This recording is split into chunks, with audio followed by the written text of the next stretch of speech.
Прийшли окупанти до нас в Україну, форма новенька, воєнні машини та трохи поплавився їх інвентар. Байрактар, Байрактар.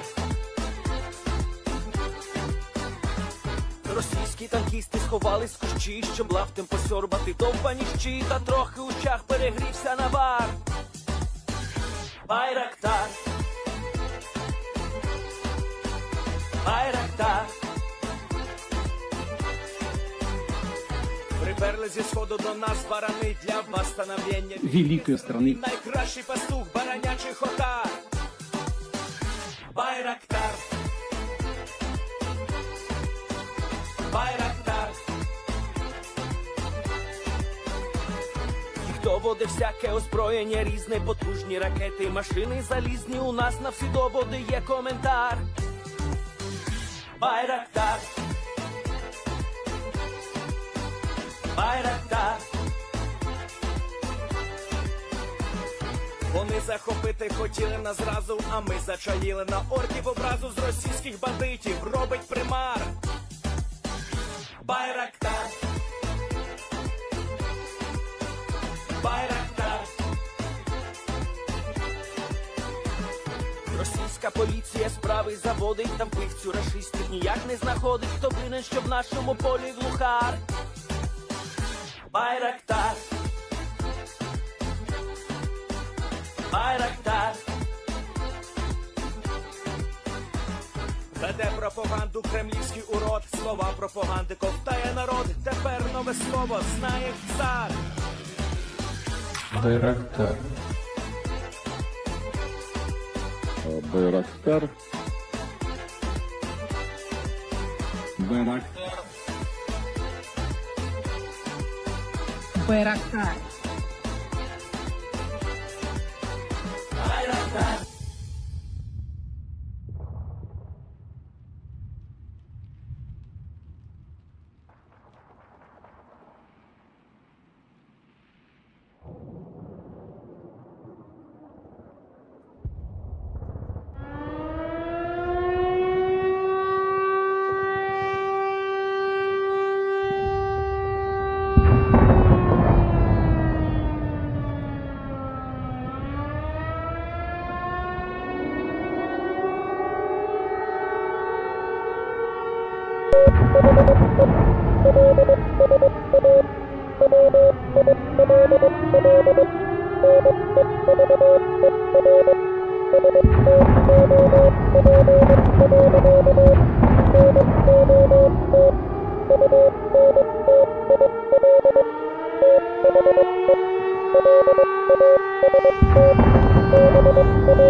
Yes.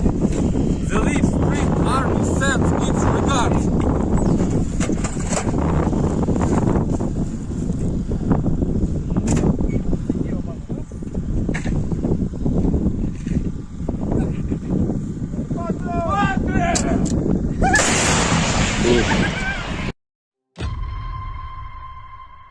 Хотите жить – бегите. Хотите жить – сдавайтесь в плен. Россия не получит новую территорию Украины. Россия присоединит себя к той катастрофе, которую она принесла на оккупированную территорию нашей страны. Оккупант заполняет могилами захваченную территорию Украины. И все больше могил на территории самой России. Ценой того, что один человек в России хочет продолжать эту войну, кто хочет войны больше, чем жизнь. Ваши жизни, граждане России.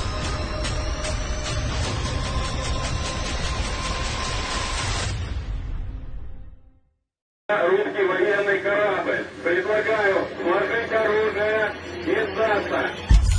Русский военный корабль, иди нахуй.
Hello, everyone. I'm the Enforcer, and I'm accompanied by Enforcer Matt.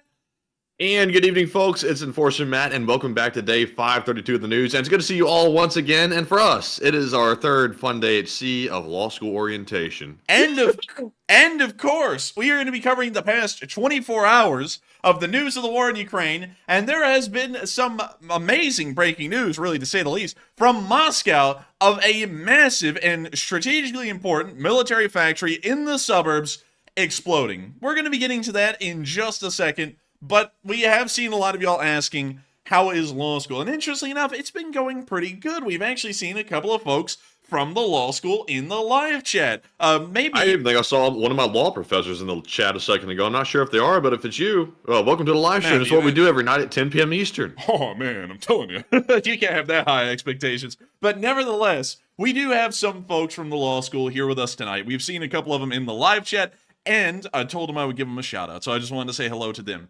But it has been going really good. In case of y'all are wondering, we got up at like 6 o'clock this morning, and we have been going ever since. We got back from orientation at around 6:30, and we got home around 7, and so I've done everything I can to get this news out tonight.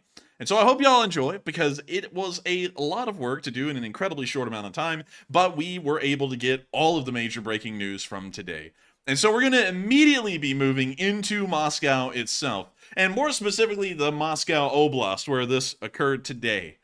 Some of y'all may know about an optics machinery factory in the town of Sergei Posad. Sergei Posad is an industrial town inside of the Moscow Oblast that is responsible for producing a large part of the Russian army's equipment. It is a specialized factory made entirely for the purpose of producing optical equipment, among a couple of other things, for the Russian army. I'm going to be showing y'all one of the first videos we got today from this factory, and this is something that we have never seen before in the Moscow area. And so here's the clip.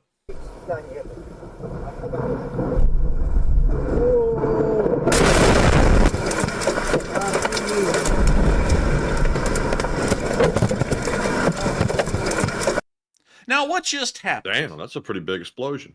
That was a pretty big explosion. Now, what just happened? And that's a great question, because it appears that the Russian government is saying something a little different than what we have been seeing. I'll be showing y'all a picture of the mushroom cloud after the explosion. This was the mushroom cloud immediately after the explosion inside of Sergei Posad, and this was the Zagorsk optical mechanical plant. The Zagorsk optical. Why in the world am I stuttering so much right now? It must be that we have been in orientation all day. But the No, it's Zagorsk. because we got professors watching. That's why. Oh man, I told you, the stress is unreal. Oh man. But anyways, the Zagorsk optical mechanical plant has been a major target so far in the war, but none of the attacks that we've seen so far have been successful. There was actually an attack on this factory around last year at the same time, but it only resulted in incredibly light damage and a small fire burned on the superstructure, so it wasn't any big deal. But this was a big deal, to say the least. From what we understand, the factory has been completely vaporized in the explosion. We don't know how many workers ended up being caught in this explosion, considering that it occurred during the daylight hours, and we also don't understand why this explosion happened. That's been completely unclear for about the past few hours since this has happened, about the past 17 hours. Nobody knows why the factory blew up. Some people have been saying that it was a partisan attack. Some people have been saying it was a Ukrainian drone attack, although there's been no proof to corroborate that claim at all. There have been loads of claims about what has happened at this factory. But I've got to be honest, I think the reason why this factory may have blown up may have not been because of Ukraine at all. I believe it may have been because of workplace incompetence. I think that may have actually been what blew this factory up. But really quickly, I would also like to let y'all know that the Russians say there's no reason to be afraid. None at all. You see, the factory, according to the Russian government, was only producing fireworks. And so when it blew up, it was just a result of some fireworks, getting heated up from some flames and exploding just a little bit. It's no big deal. And so we saw some firefighters respond to the scene, and they were taking videos of the site a little after the explosion. Here's the clip. So we can see these guys running up. We see one with a camera. As he's moving around, we can see what appears to be a septic truck, and we can see one of the impressively made fireworks that was inside of that building before it blew up. Now, I gotta say, Matthew, that is a pretty high-end mortar for a firework. I think that looks a lot like a high explosive shell for a 152 millimeter gun. Yeah, it's definitely not a fireworks shell, that's for sure. Yeah, I mean, man, the fireworks they were talking about was military hardware and some heavy artillery. And as Alabama Cajun said, that is the biggest M80 anybody's ever seen. But there's parts of the factory that are, of course, burning still. And notice the thick black smoke that is coming from the factory, showing that it is some kind of a material fire instead of an ammunition fire. And that's a big point to make later.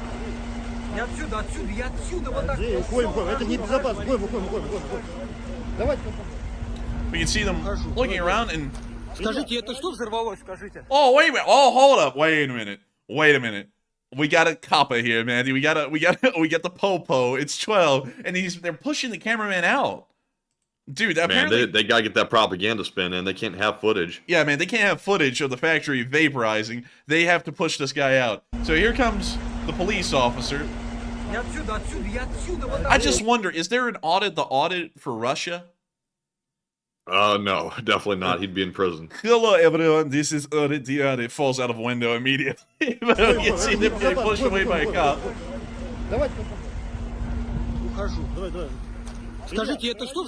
And we can see him getting pushed on out. And now we can see the cameraman doesn't want any trouble, so he hides. Oh, wait a minute, they're chasing them down? Dude! A little brawl. Dude, they were getting a whole slug out right there. But that's the end of the clip, and it appears that we got from this fellow, who risked going to jail for that, some footage of what had happened at that plant, or at least ground zero of where the explosion occurred. Moving on into the middle of the city, we also got to see some more destruction that occurred because of this explosion. The marker is somewhat inaccurate. It was somewhere around the factory, not in the middle of the city, but here's the clip. And this is some of the damage that was left behind after the quote-unquote fireworks storage went nuclear.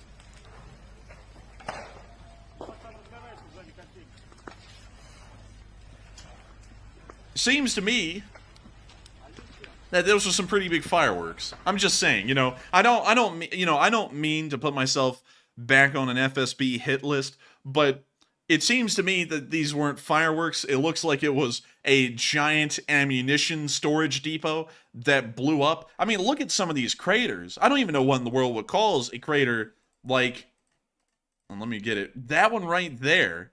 What in the world did they even have inside of the ammo depot that would cause a 10-meter deep crater?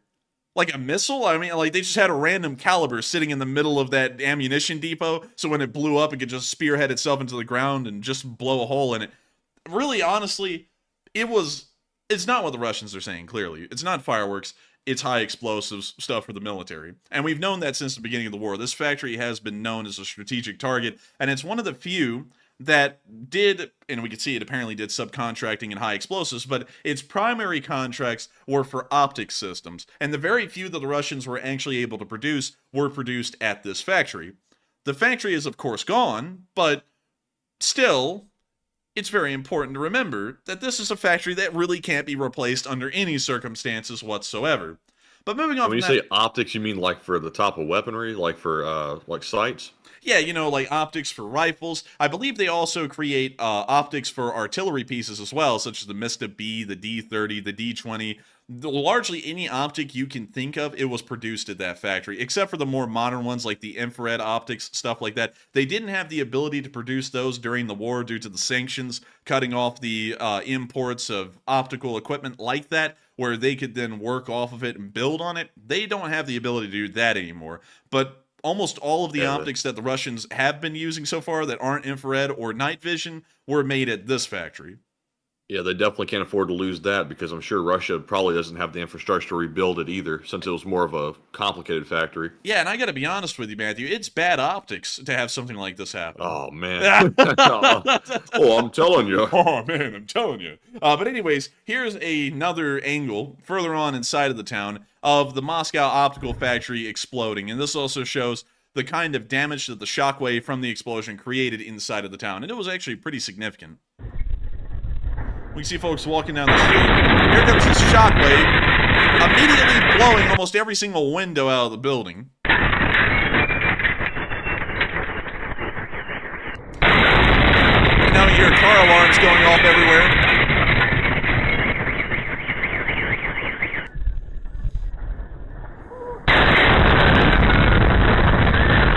Ooh. Yikes, that was close. Jeez.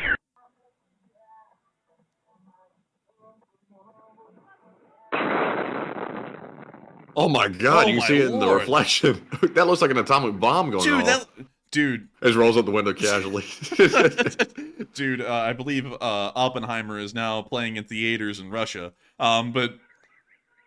Okay, well, their response was just roll up the window and put the car in reverse. So if a nuclear apocalypse happens, we know that this person is just going to roll the window up and then put the thing in reverse. I mean, I guess What are that's they the doing best. just sitting there like that anyway, just being filmed?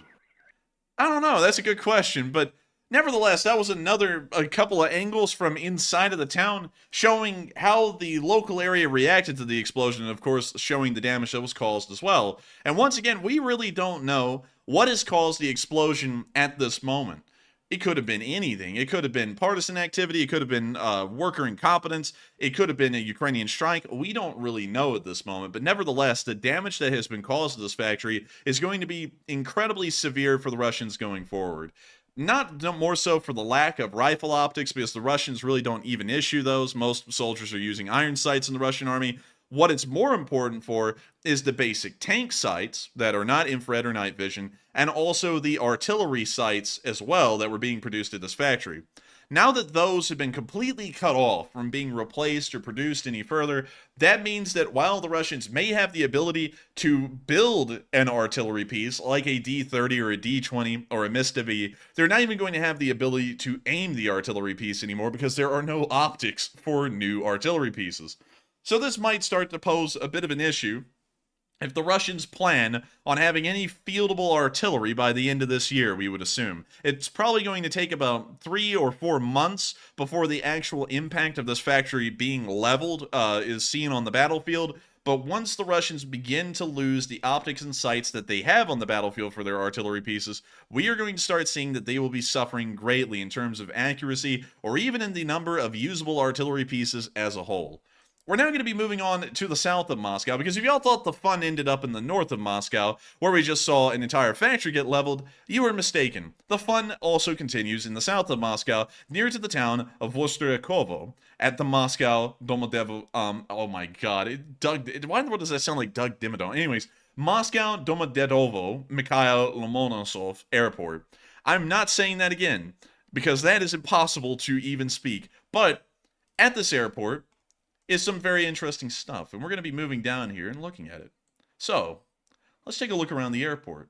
We can see a bunch of what appears to be green liveried aircraft. I almost thought that those were like factory new, because that's kind of like the primer color that's put on factory new planes. But looking around, bunch of green logoed aircraft. We see a, what the hell is that? I don't even know what airline that is. And let's look around here. Well, we're all spank. If you ever need some cash and you need to flee the country immediately, they got one right at the airport. And oh man, all those worthless rubles stacked up in crates, probably. Dude, you go there to get toilet paper now on the weekends. You know, you just go and get a couple of rubles. Russia doesn't even need a bank anymore. Wait, is this a British Airways 747? It looks like it.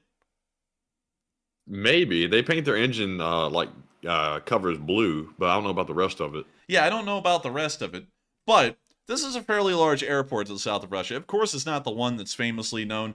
The more famous of the airports around Moscow are actually in the north. For example, this one, the A.S. Pushkin International Airport. I'm not even going to try and read the first line.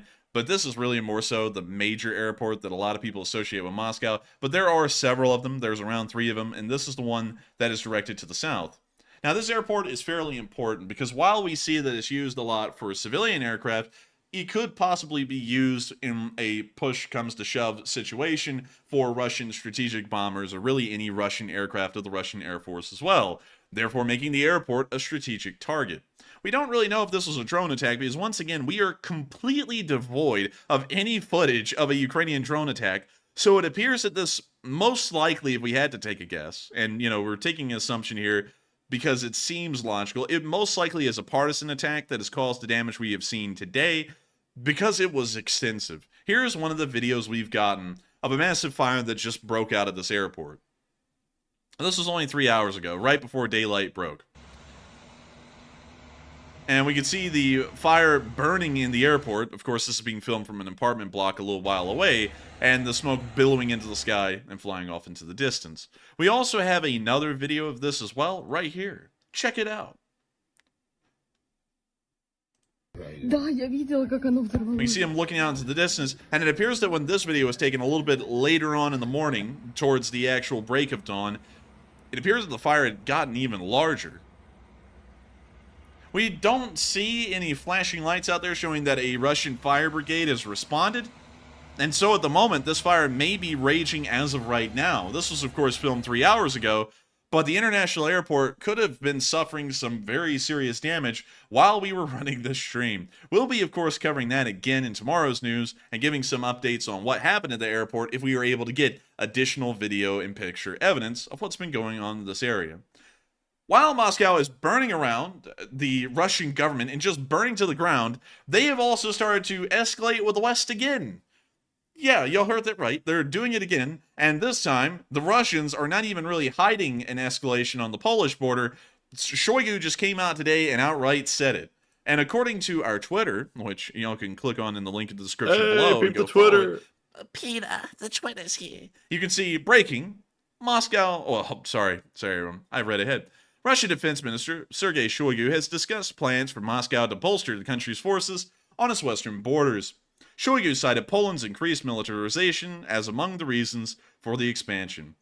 This was from CNN, so, you know, take that for what you will. But one thing we can get from this is that this was, and I did a little bit more digging beyond the Twitter article, this was corroborated by other sources that they are going to be building up their military forces, but we don't know what they mean by their western border, because in some statements that they make, we see that they follow up their quote-unquote western border by moving their armed forces into Belarus itself. So we don't know if they mean that they're going to be moving official Russian Ministry of Defense forces to the Belarusian-Polish border. We're not really sure about that, but one thing we can guarantee is that they will be moving whatever combatant forces they have left, which are really none. Almost all of them are in Ukraine, and the ones that are left are more so paramilitary forces than anything, so I guess they're moving the Rosguardia around. They will be moving up towards the area of Estonia and Latvia.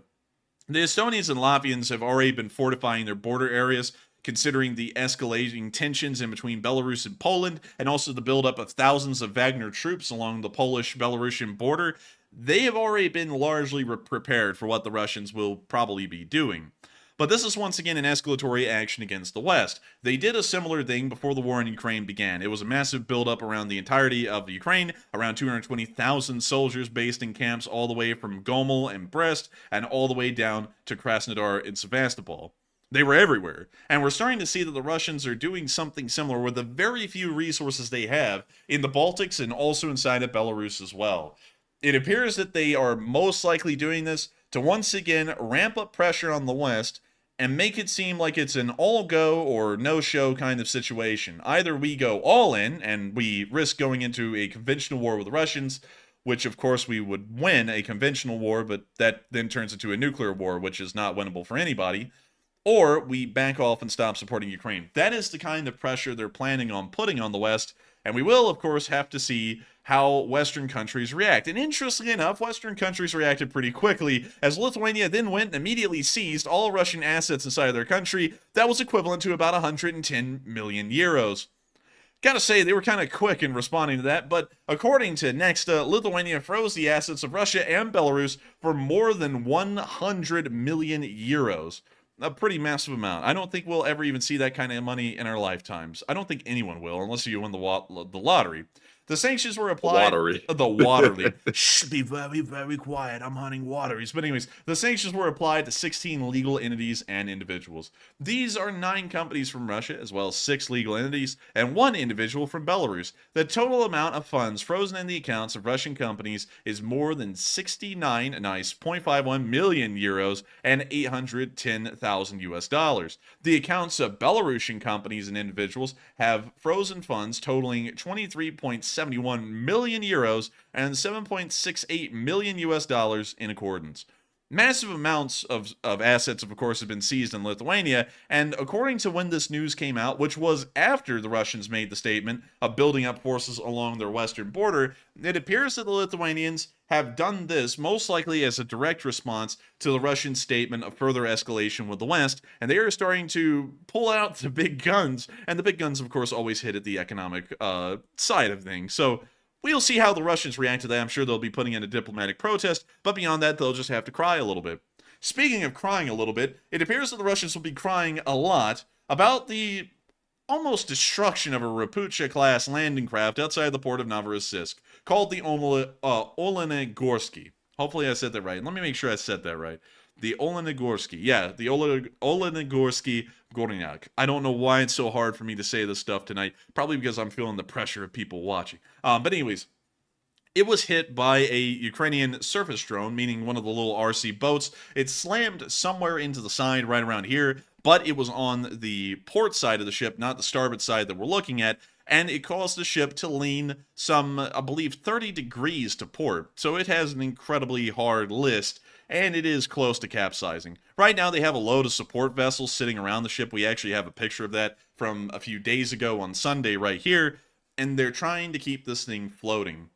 But according to the information that everyone has been able to find, and according to Andrei Yusov, and this is something we tried to answer on stream, and it now appears that the Ukrainian Ministry of Defense has a clear answer on this, they will not be able to easily repair the ship or even repair it at all.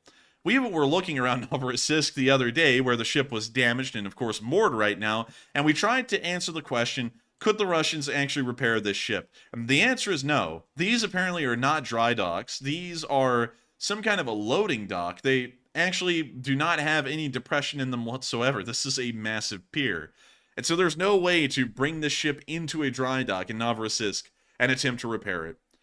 That's pretty big news, because that means that this ship is out of action until it gets repaired. There is no way for this thing to operate in the open seas with a massive gaping hole in the side of it, and they probably wouldn't even be able to take this thing to Sevastopol, where it may actually stand a chance of being repaired, because it would then have to bear the entire distance from Novorossiysk to Sevastopol, around 300 to 400 miles, and it probably couldn't survive. If we're being honest, it probably would not survive that voyage, unless if it had a massive amount of support ships that the Russians can't bring into the Black Sea, and they don't have them. And so, as far as everything goes, this ship is out of action. It's not at the bottom of the sea, it's not an artificial reef, but it's gone.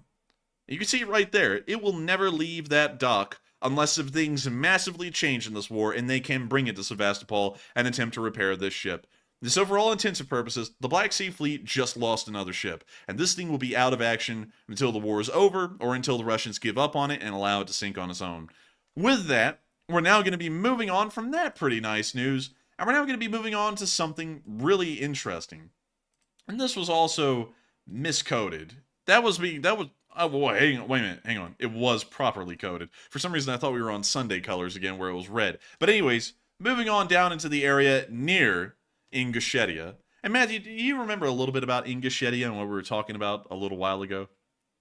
Yeah, we saw those guys in that video that were holding that flag with the Arabic on it, and they were going to uprise or something. Yeah, and some people thought that wasn't a serious deal, and a lot of people thought that was something really interesting that would probably turn into something more. And after that announcement was made just a few days ago, we are now seeing that the first signs of an uprising are starting to show inside the Ingushetia area. From what we understand, the group is still incredibly small. They're not really that big, but they are starting to cause a little bit of damage. And they were actually able to catch part of a military base in the area on fire in the southern part of Stavropol Krai, which is the oblast right north of Ingushetia, which is right down there. The Ingush people, to once again add a little bit to the story, have been oppressed and brutally treated by the Russian Federation and the Soviet Union since about the 1920s. And up until the present day, they have been very unhappy with really being a part of either the Soviet Union or the Russian Federation, almost like the Chechens were, and still are. And that appears to have finally boiled over due to the Russians kind of going out of their way to conscript Ingush people into the Russian army, and they're now attacking military bases in the area. Here's the fire that was caused, and we can see that they've brought up the fire brigade to try and put it out, but that fire appears to be largely out of control for a single fire hose to try and handle. Did we ever get a gist of how many of the English people are in the uprising? We don't really know at the moment. We only saw a few of them on film, but I would assume that the group is probably at least in the dozens, maybe over 100 or 200 members at this point. I guess if they're really competent, that would be a pretty good number. But if they're anything like like the Kadyrov or anything like that, it could go badly. Oh man, nobody can beat the Kadyrovites in incompetence. No one can. Like, think about it. Think about it, Matthew. They're Kadyrovites. Not even the Russians can. or the Wagner. Dude, the Kadyrovites don't even fight. They just do TikToks. Like that you can't be more incompetent than that. You can't. But with that, we're going to be moving on from that little clip right there in Stavropol Krai, and great to see that they were able to set a little military base on fire down there, and considering that that's happened, we may see that the Russians start to relocate more police forces, paramilitary forces like the Rosguardia, into the area to try and keep a little bit more security around. They're probably not going to outright go to destroy this terrorist group, because in the Russians' minds, it's probably going to be too small and too difficult to actually track down and destroy. So they're most likely going to start ramping up security in this area and start crushing people's liberties down there, although Russian people don't really have any freedoms, and they'll be trying to keep a hold on the situation as long as they can until it probably boils over, and then it'll be out of control like a Chechen war. But moving on from that and into the area of Odessa, we also saw a really interesting clip today. We rarely see any of the Ukrainian Navy or anything involving Ukrainian boats at sea, but today we actually got a video of some of the Ukrainian border guards, the maritime border guards, patrolling the area around Odessa at sea. And of course, keep in mind, the Black Sea Fleet, although it's not operating as much as it was, is still out there and could attack these ships at any given moment. And so the bravery of these guys to go out there and even train is pretty amazing in its own right. But nevertheless, here's the clip. Good God, man, copyright. Oh, yes. And we can now see them, of course, training. We can now see the navigator. We can see the flag of the Ukrainian Navy right there. We can also see that they have up some signal flags.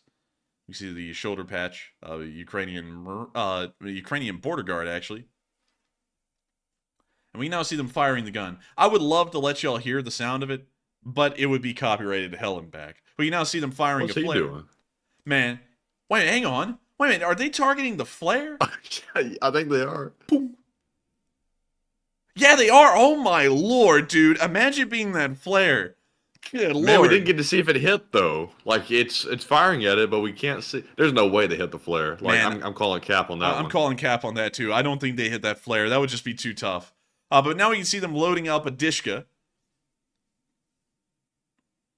and firing it. Dishka's a pretty beefy gun. As you can see, they're handling it with great care. And we now see them firing at some balloons that they threw out in the water. That's actually a really smart way to target practice right there at sea. You know, just inflate a balloon, tie it up, throw it in the water. How come no one else has ever thought of that? I've never seen that anywhere else but in this video. Actually, pretty accurate because, you know, with an AK, it's kind of inaccurate. Oh, it's not that inaccurate. I mean, it is an AK-74, you know. It's not that bad. It's not that It's bad. not AR precise. It's, you know, it's AK precise. Well, that's true. That's true. But it's still better than an AK-M or an AK-47. I mean, you know, that's just, you know, good luck. But anyways, with that, we're going to be moving on from that clip. Great to see that the Ukrainian maritime border guards are practicing their craft. And I've got to be honest, I don't really know if they'd be able to face down the Russian Navy. Of course, they're largely on a patrol boat, and the ships they would be going up against from the Russian Navy, more so the Black Sea Fleet, would most likely be destroyers or frigates at this point, which are still far larger and far outgunned the small patrol boats we just saw in that video. Nevertheless, it is great to see that they are still training and they are still out there and showing the Russians that they will not keep any of the Ukrainian naval forces at bay. Moving on from that area and on into our location unknowns, we've also had a couple of interesting clips here. Starting off with the first one, we got to see a Russian soldier in captivity. Apparently, he is actually a part of a prisoner exchange at the moment, and he'll be transferred for the replacement of a Ukrainian soldier being taken out of Russian captivity.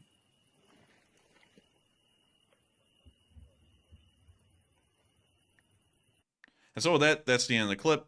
But very interesting to see that they will be replacing the soldier for a Ukrainian one. Moving on from that and into the next clip, we also saw something very interesting from, of course, the amazing studio of United 24. United 24 has actually gotten a Ukrainian pilot to explain why they think that the F-16 is crucial for Ukraine and the major differences in between the current frontline fighter, the MiG-29, and the fighter aircraft that they're going to be getting here soon, most likely by the late fall, the American-made F-16. And so with that, here's the video. Right now, behind my back, we can see the Ukrainian pilot and his MiG-29. They're getting ready for the takeoff for the combat mission. I can barely find words to describe how excited I am because this is a very unique and rare footage, as Ukrainian air forces are one of the most secretive units in the armed forces of Ukraine in general. Prior to taking off, the pilots and technicians go through all the necessary checkups. Given the age of this jet and its excessive usage, it's vital to double-check the system. From the moment the pilot receives a command to eliminate a threat, it usually takes 8 to 12 minutes to get the jet up into the sky. On a heavy day, pilots can fly up to 6 sorties. However, each flight might be their last.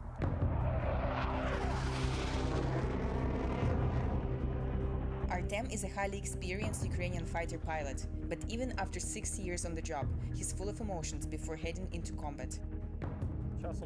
It's a burst of emotions, a mixture of joy, sadness, and the want for revenge. But above all, the will to win, the feeling that you are confident in your work, actions, and victory. Receiving F-16s and attaining air superiority is crucial for Ukraine, not only for going on the offensive, they also allow for the interception of rockets and glide bombs outside of Ukrainian territories, potentially saving the lives of thousands of civilians. In May, Russia launched a record-breaking number of air raids on Kiev. Ukrainian air forces destroyed 7 Kinjal hypersonic ballistic missiles, 13 ballistic Iskanders, 65 cruise missiles, and 169 Iranian Shahids. Historically, the MiG-29 is not suited to defeat small-sized targets such as Shahids or cruise missiles because the avionics and the radar system of the aircraft are not that advanced. Still, we manage, and we're quite efficient, but it is certainly difficult. It all lies on the shoulders of the pilot. He has to detect these targets via eyesight, and it's the pilot who has the final say on whether to eliminate the target or not, although he may not know for sure what he's seeing. While Ukrainian pilots are doing the impossible, being outnumbered and flying outdated jets, Russia is Also, attacking for just a with second, more real powerful quick. machinery. Uh-huh. I gotta say, just looking at this jet, I know Ukraine is really short on aircraft, but I gotta say, this jet right here is in foul shape. Like, the West really needs to hurry up and send the F-16s because this is honestly kind of disgraceful that they're having to fly such an old aircraft. If they had proper air superiority, they would have this war in the bag. I would have to agree completely. And I have to ask all of y'all this as well. What do y'all think about the situation of the Ukrainian Air Force? Do y'all think that they need to largely replace their aging Soviet fleet of aircraft with modern Western aircraft by the war's end? Or do you think that it should be a mix of Western aircraft and older Soviet aircraft? Or do you think we shouldn't send Western aircraft at all, and we should just continue to try and find older Soviet aircraft like the MiG-29 from countries like Poland, and continue to send those to Ukraine in hopes that, due to the training the Ukrainian pilots already have, they will be able to continue on their combat missions just with a larger number of aircraft? Because I would love to know. Yeah, go ahead. I would love to know what y'all would think about that, because I have a pretty good idea of what y'all would be thinking. But anyways, with that, what do you got, Matthew? I'm really shocked that this thing even flies still, because I know aircraft can get old, it can have cosmetic issues, but this thing's in like foul shape. Like, even the interior of it, the control stick is in foul shape. Everything is. Yeah, I'm not gonna lie. It's a pretty rough one right here. This thing is the equivalent of a 1984 Honda Civic in the airplane world. It's been used a good bit. But with that, we're gonna be getting back to the video. For example, the MiG-29, Ukraine's main fighter jet, has a radar detection range between 70 and 85 kilometers against fighter jet-sized targets. It can track up to 10 targets simultaneously. In comparison, the Russian MiG-31BM is equipped with a radar that detects targets within 155 kilometers, including cruise missiles. Absolutely, the F-16s will make us stronger. Right now, even when we operate with what's available, being outnumbered and outdated in terms of technology, we still manage.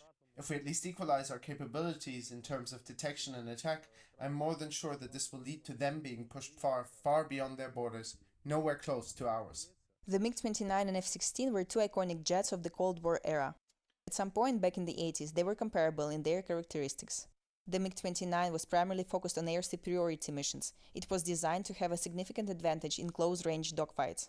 The developers of the F-16 adopted a more balanced approach, emphasizing versatility and the ability to operate in a wide range of missions. As we can see, we have a great number of controls, a lot of switches that allow us to launch, prepare or deploy weapons. One of the most important devices is the warning system, which allows us to roughly understand from where the enemy is coming and intends to attack us, or from where the missile is coming. Since this system is outdated, we, unfortunately, cannot detect the whole variety of weapons the Russian Federation is using against us. Holy moly! Everything is quite primitive. Thank you, BC Skyman. Time has not been kind to it, unfortunately. But still, it works. We use it, because we already have a lot of knowledge in dealing with these weapons, and somehow we manage. The United States was greatly invested in pilot safety and comfort. They abandoned analog instruments and switched to multifunctional screens. Man, my boy here. He's picking up on why America wins wars and why we don't have free healthcare. And apparently he's starting to learn that American systems are better. And it's something that is true. Russian or Soviet-made systems naturally are more archaic, even though they're produced at nearly the same time in history. The M16 and the MiG-29 are really only comparable to each other if you're talking about some of the earliest iterations of the F-16 going up against the MiG-29. The more modern variants of the MiG-29 are leaps and bounds behind some of the more modern versions of the F-16s. And so, of course, it would make a massive difference for the Ukrainian Air Force to have F-16s, and not only that, the F-16 can carry out more missions than the MiG-29. The MiG-29 was almost built entirely as a air-to-air fighter. The F-16 is more so of a multi-role, able to carry weapons for really any kind of combat operation, whether it be air-to-air, air-to-ground, anti-radiation, you name it, the F-16 can do it. The MiG-29 really can only fight other aircraft. It can carry air-to-ground ordnance, it's just that it can't really carry enough to make it worthwhile. It can only carry, at the most, several Fab 500s, which are 500-kilogram bombs. The F-16 can outdo that any day of the week. You just name that day of the week, the F-16 will outdo it for you. On the screen, we would be able to switch to the mode that we need at the moment. When we're flying on a combat mission, we're not interested in stuff like brake pressure. We'd rather have information about the target or the enemy's weapons. And again, the F-16 systems are much more advanced. They give us an understanding of what is coming from where and where it's heading. Also, they allow us to fully understand where our group is. I could go on for a while because it's quite cool. It's absolutely incredible. And so with that, they cut him off. He said, I could go on forever. The United 24 just rolled the credits, said, nah, dude, you good. That's it. But with that, that's the end of the clip. And very interesting to hear why Ukrainian pilots and, of course, the Ukrainian Air Force is continuing to want the F-16. Of course, they're on the way. They will be there soon. When I say soon, within the next few months. But still, at the moment, they are making sure to let everyone know how much they want and need the F-16 to continue to try and push the Russians back and to also allow their Air Force to do far more than it is able to right now. And so with that, we're now going to be moving on into our last bit of location unknown news, which is the Russian loss report. And for some reason, it didn't take me to it. So let me scroll on down. And dang.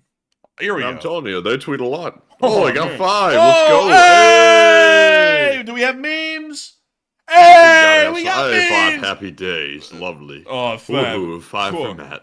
Oh, man, I'm telling you. And Marcia, hey, 5. Wait a minute. I've never seen this one before. It's doing a backflip. Oh, it's one of those track bobcats. Yeah. Somebody lifted the bucket too high. Man, Melissa Smith put it, hey, 5 for Matt. Edward B, hey, 5 for Matt. Douglas, hey, Let's go. 5 for Matt. Butchie, 5 for Matt. Hey, Lauren, dang, dude.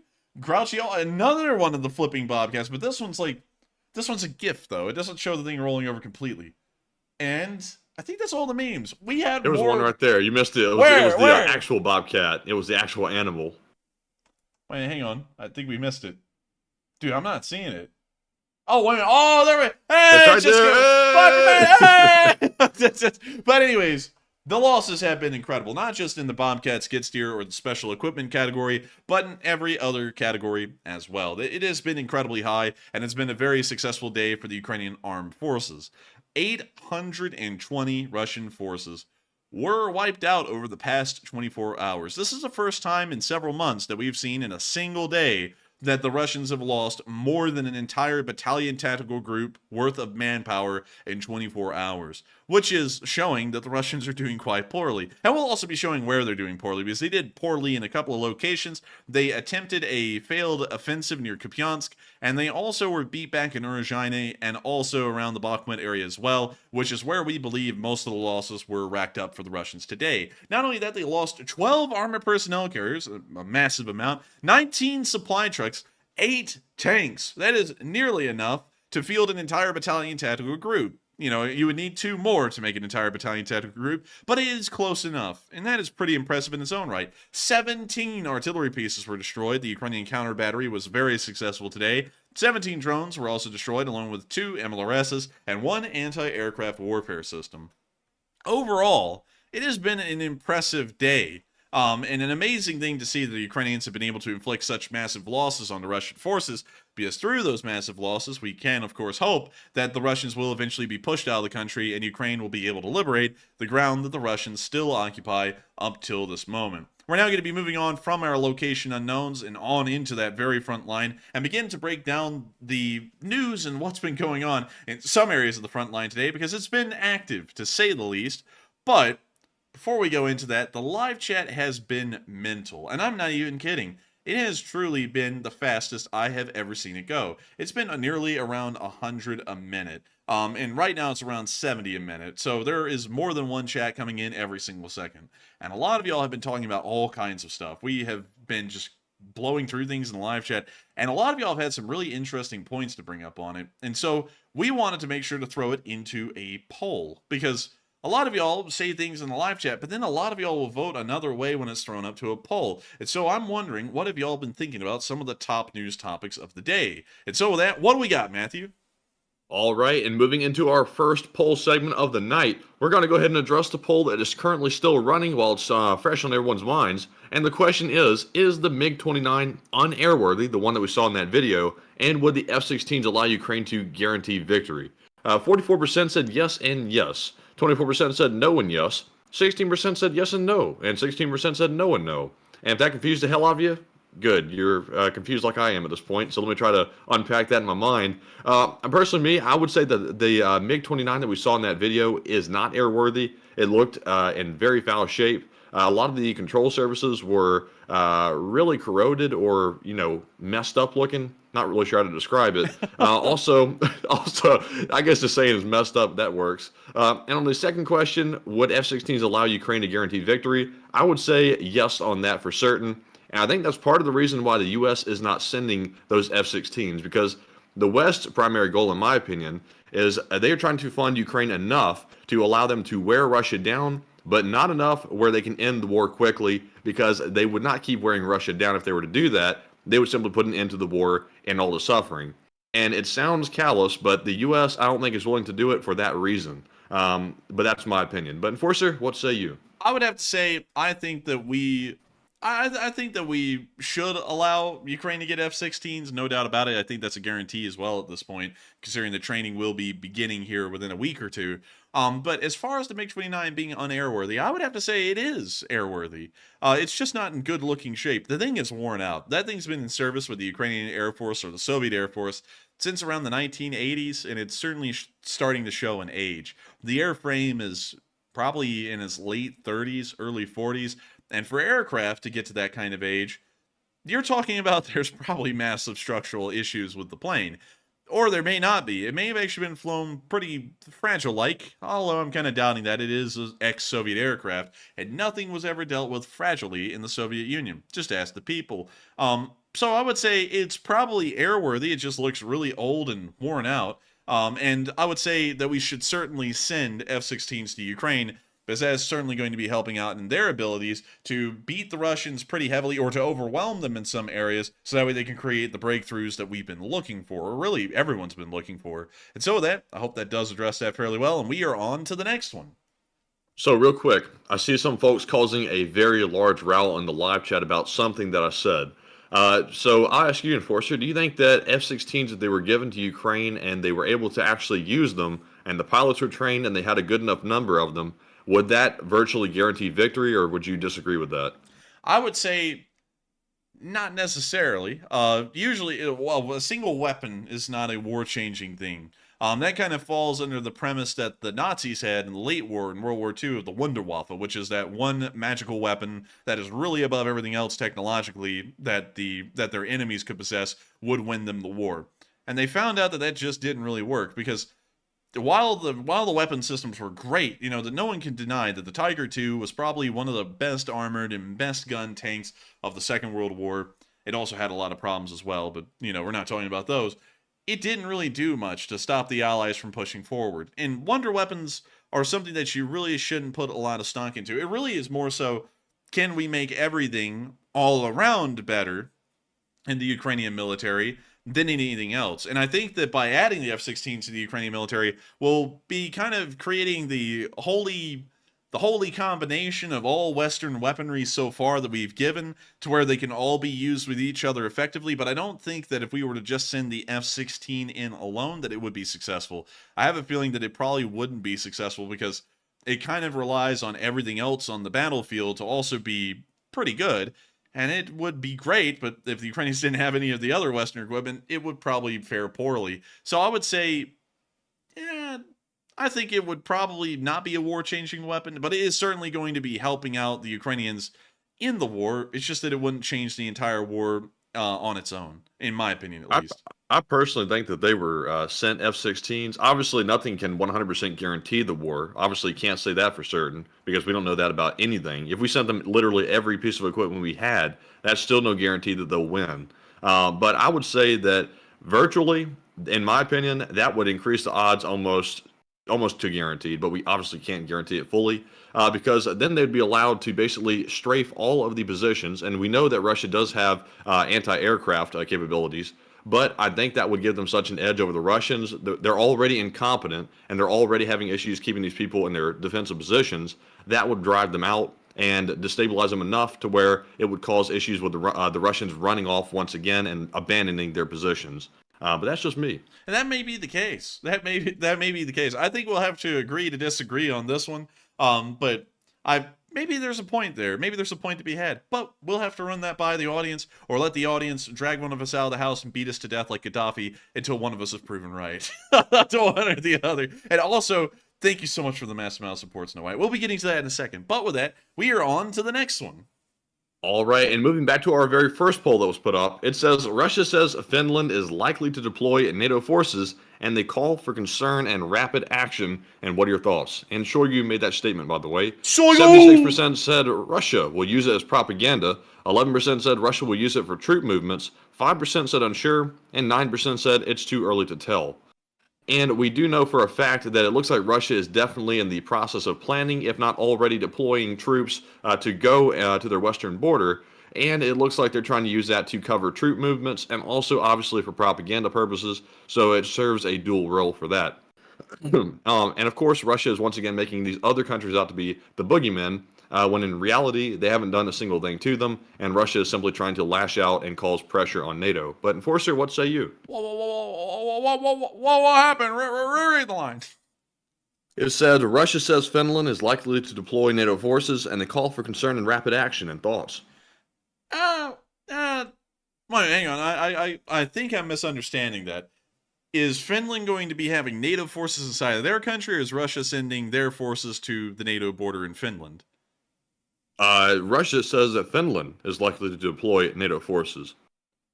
Huh. Meaning Finland. Yeah, I was just thinking about that. I was like, well, isn't that what NATO allies do? I mean, they have NATO forces in it. That's like saying there are Russian forces in Russia, we must react quickly. It's like, well, it's Russia. That's where the Russian army would be. I would have to say, what are they going to respond with? I mean, I was just thinking about that. They don't even have a strategic reserve anymore inside of Ukraine due to the lack of combatant forces or actual fighting forces. I mean, what in the world are they going to do? Send up the cops? I don't think they can really do anything to respond if they wanted to.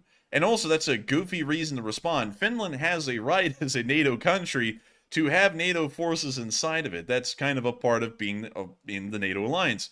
So it doesn't really make a lot of sense to complain about something like that, because then that means that they are complaining about the Estonians, the Latvians, the Lithuanians, and the Poles all having NATO forces inside their country, which we've never seen them complain about before. I'm just kidding, they do all the time. But we've never seen them say they have to act swiftly to that. It's just a part of being in the alliance. So I think that's honestly hogwash from the Russians, and I don't think they even have a way to really respond rather than just crying about it and, once again, running their mouths. I think it's more so at that point running their mouths than anything, because they don't even have a way to really respond if they wanted to. They would have to take forces out of Ukraine to do that. But with that, I hope that does address that fairly well, at least in my opinion. And with that, we are on to the next one. And our next poll says, Russia says it plans to increase forces along western borders, and could this be a prelude to attack? So somewhat similar to the first poll. It looks like 33% said it could be, but unlikely. 32% said yes, it's a prelude to attack. 27% said no, there's no chance that Russia would attack. And 8% said unsure. And to me, I'm with the 33%. I think it's unlikely, because obviously attacking a NATO country has very serious consequences behind it, and I doubt Russia is ready for that. If they were ready for something that severe, then they would go ahead and launch a tactical nuke in Ukraine, and obviously they haven't done that yet. So that tells you where their mindset lies, basically. So I would say it's possible, not out of the question, but very unlikely. But Enforcer, what say you? I would say, I would have to actually, it's interesting though to see that there was a pretty good split in between the option of yes, it's happening and it's likely but won't happen. I would actually have to fall largely within the camp of it's likely but not going to happen, because of course the Russians proved that they'll begin a war even when it doesn't make any sense when they invaded Ukraine on the 23rd of February 2022. I'm telling you, man, we are powering like troopers, but I think I'm actually having problems speaking because I've been talking all day. I think that's actually what it is. But anyways, I think that what we'll probably see is that they don't really get into a war, because you have to remember with Ukraine, it was different. The war didn't make any sense, and it was pretty stupid to do, and so they invaded. So that kind of adds the credibility that the Russians could pull off something on Poland or a Baltic state as well. But the difference in between the two is that Ukraine is not a member of NATO. All of the countries that they would possibly attack in the Baltics and Poland are all NATO members. And so it creates a lot of extra red tape if they want to do something like that, because then they're going to have to deal with other countries like Finland, Hungary, the United States. Wait a minute. You said Hungary. Hi, Hungary. I'm dead. Man, at this point, you could call Russia and North Korea Hungary at this point. The name's spreading. Yeah, dude, the Hungarians are like a plague. Everyone's going to turn into Hungary before long. But anyways, I would say they're probably not going to attack, because the implications of the Russians attacking is that they're going to lose a conventional war, they're going to have to whip out the nukes, and then nukes fly, everyone loses. And the Russians understand that about as well as the West. So I think, once again, if anything, if they even have forces to move into that area, it's most likely going to be posturing. And so with that, I hope that does address that fairly well, at least in my opinion. And with that, we are on to the next one. All right, and our last poll for now says Lithuania has frozen over $70 million in Russian assets, and should they go ahead and give it to Ukraine? 77% said yes, go ahead and give it. 9% said wait for more to happen first. 8% said no, there's really no point right now. And 6% said unsure.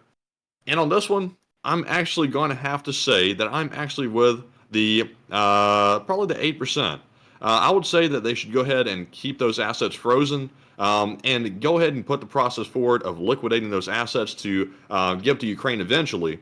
But in my opinion, the funds should go toward rebuilding the country, because right now the West is already giving money to support the war effort. And of course, Ukraine doesn't need to spend all of it on the war, because eventually, when they win, they will have to rebuild. And it'd be good if someone basically safeguarded those funds until that happened. So, Enforcer, what say you? I would have to say that's an interesting idea, and I think that it is very important, because here's something that, kind of got to be honest about. Everyone is always focusing on the military side of things, and of course that's the important short-term goals for the Ukrainians to win the war. But we also have to remember that we're planning on bringing Ukraine into the Western world entirely after the war. They're planning on being brought into the European Union, of course one of the largest economic unions in the Western world, and also the NATO alliance. And so right now we're focusing on their NATO alliance side of things, of course, westernizing their military, getting them ready to join once the war is over, and also helping them to survive the war in the first place and win it. But we also need to be focusing on other things, like the economic side of things. We want the Ukrainians to come out of this war and turn into a Poland. The Polish, after the end of communist rule in 1991, ended up blowing up in GDP, and I'll show y'all. That's their GDP chart, compared to Ukraine, which is had a pretty rocky history, of course, with the Donbass conflict, and also kind of flip-flopping in between trying to move towards the European sphere and also being stuck in the Russian one at the same time up until the present day. They've had a real big problem with it. And you can see that their economy, while it grew in the early 2000s with the Polish, it hasn't really prospered as much as the Poles have, of course, being a part of the Western world, the European Union, and a whole bunch of other economic alliances that the Western nations are a part of. If the Ukrainians were able to be helped out massively with tens of millions, billions of dollars, they would be able to start turning into the Poland of the very far east of Eastern Europe. And I have a feeling that their economy would greatly, it would explode. I mean, hell, we already see investment firms in Ukraine right now trying to get a hold of that Ukrainian business, because it's going to be very lucrative after the war. I would assume, based off of how much interest has been given to Ukraine, they're either going to turn into the Poland of Eastern Europe, or Poland is kind of in Eastern Europe, so it's really hard to say that, but they could also turn into the South Korea of Eastern Europe. They could have an economic miracle after the war, and I think that we need to start focusing on that a little bit and putting kind of a trust fund out there for them, so that way when the war is over, they inherit the trust fund, and then they can just sit there and allow the economy to go buku. And of course, considering they'll be a part of the Western world, everyone ends up profiting off of the Ukrainians going buku economically. But with that, I hope that does address that fairly well, in my opinion at least. And with that, we are on to the questions. All right, and with that being said, we're moving into our Super Chat questions, and we have quite a few really good ones. And up first, we have a massive $200 donation from none other than Snow White. And thank you very much, Snow White, for that very generous support and helping to keep this thing running. And Snow White said, LSA, signal thumbs up or down. Should America send planes? If the F-16 isn't available, then F-35. Man, let me tell you something. I would make sure the F-16 wasn't available so I could get the F-35 in that case. Dude, the Ukrainians sit there, go over to America, blow up all the F-16s. We want that F-35. And I gotta thank you so much for the massive amount of support, Snow White. That is huge. And thank you so much for supporting the channel. And let's see what people say. So what Snow White is asking is that if you want America to send planes, put a thumbs up. If you don't want them to send planes, put a thumbs down. And it's an emoji, so just put an emoji in your live chat and answer it that way. I would have to be honest, in a perfect world, if we weren't concerned about national security issues, like sending brand new technology over to Ukraine, I would say, yeah, I would send him an F-35. The F-35 is so far ahead of anything out there, really, especially anything that the Russians have, in terms of the size of its cross-section, its maneuverability, the weapons loadouts that it can carry. That thing is so far ahead, there truly would be nothing that could compete with it. And I know some people are about to say, oh, wait a minute, Enforcer, what about the Su-35?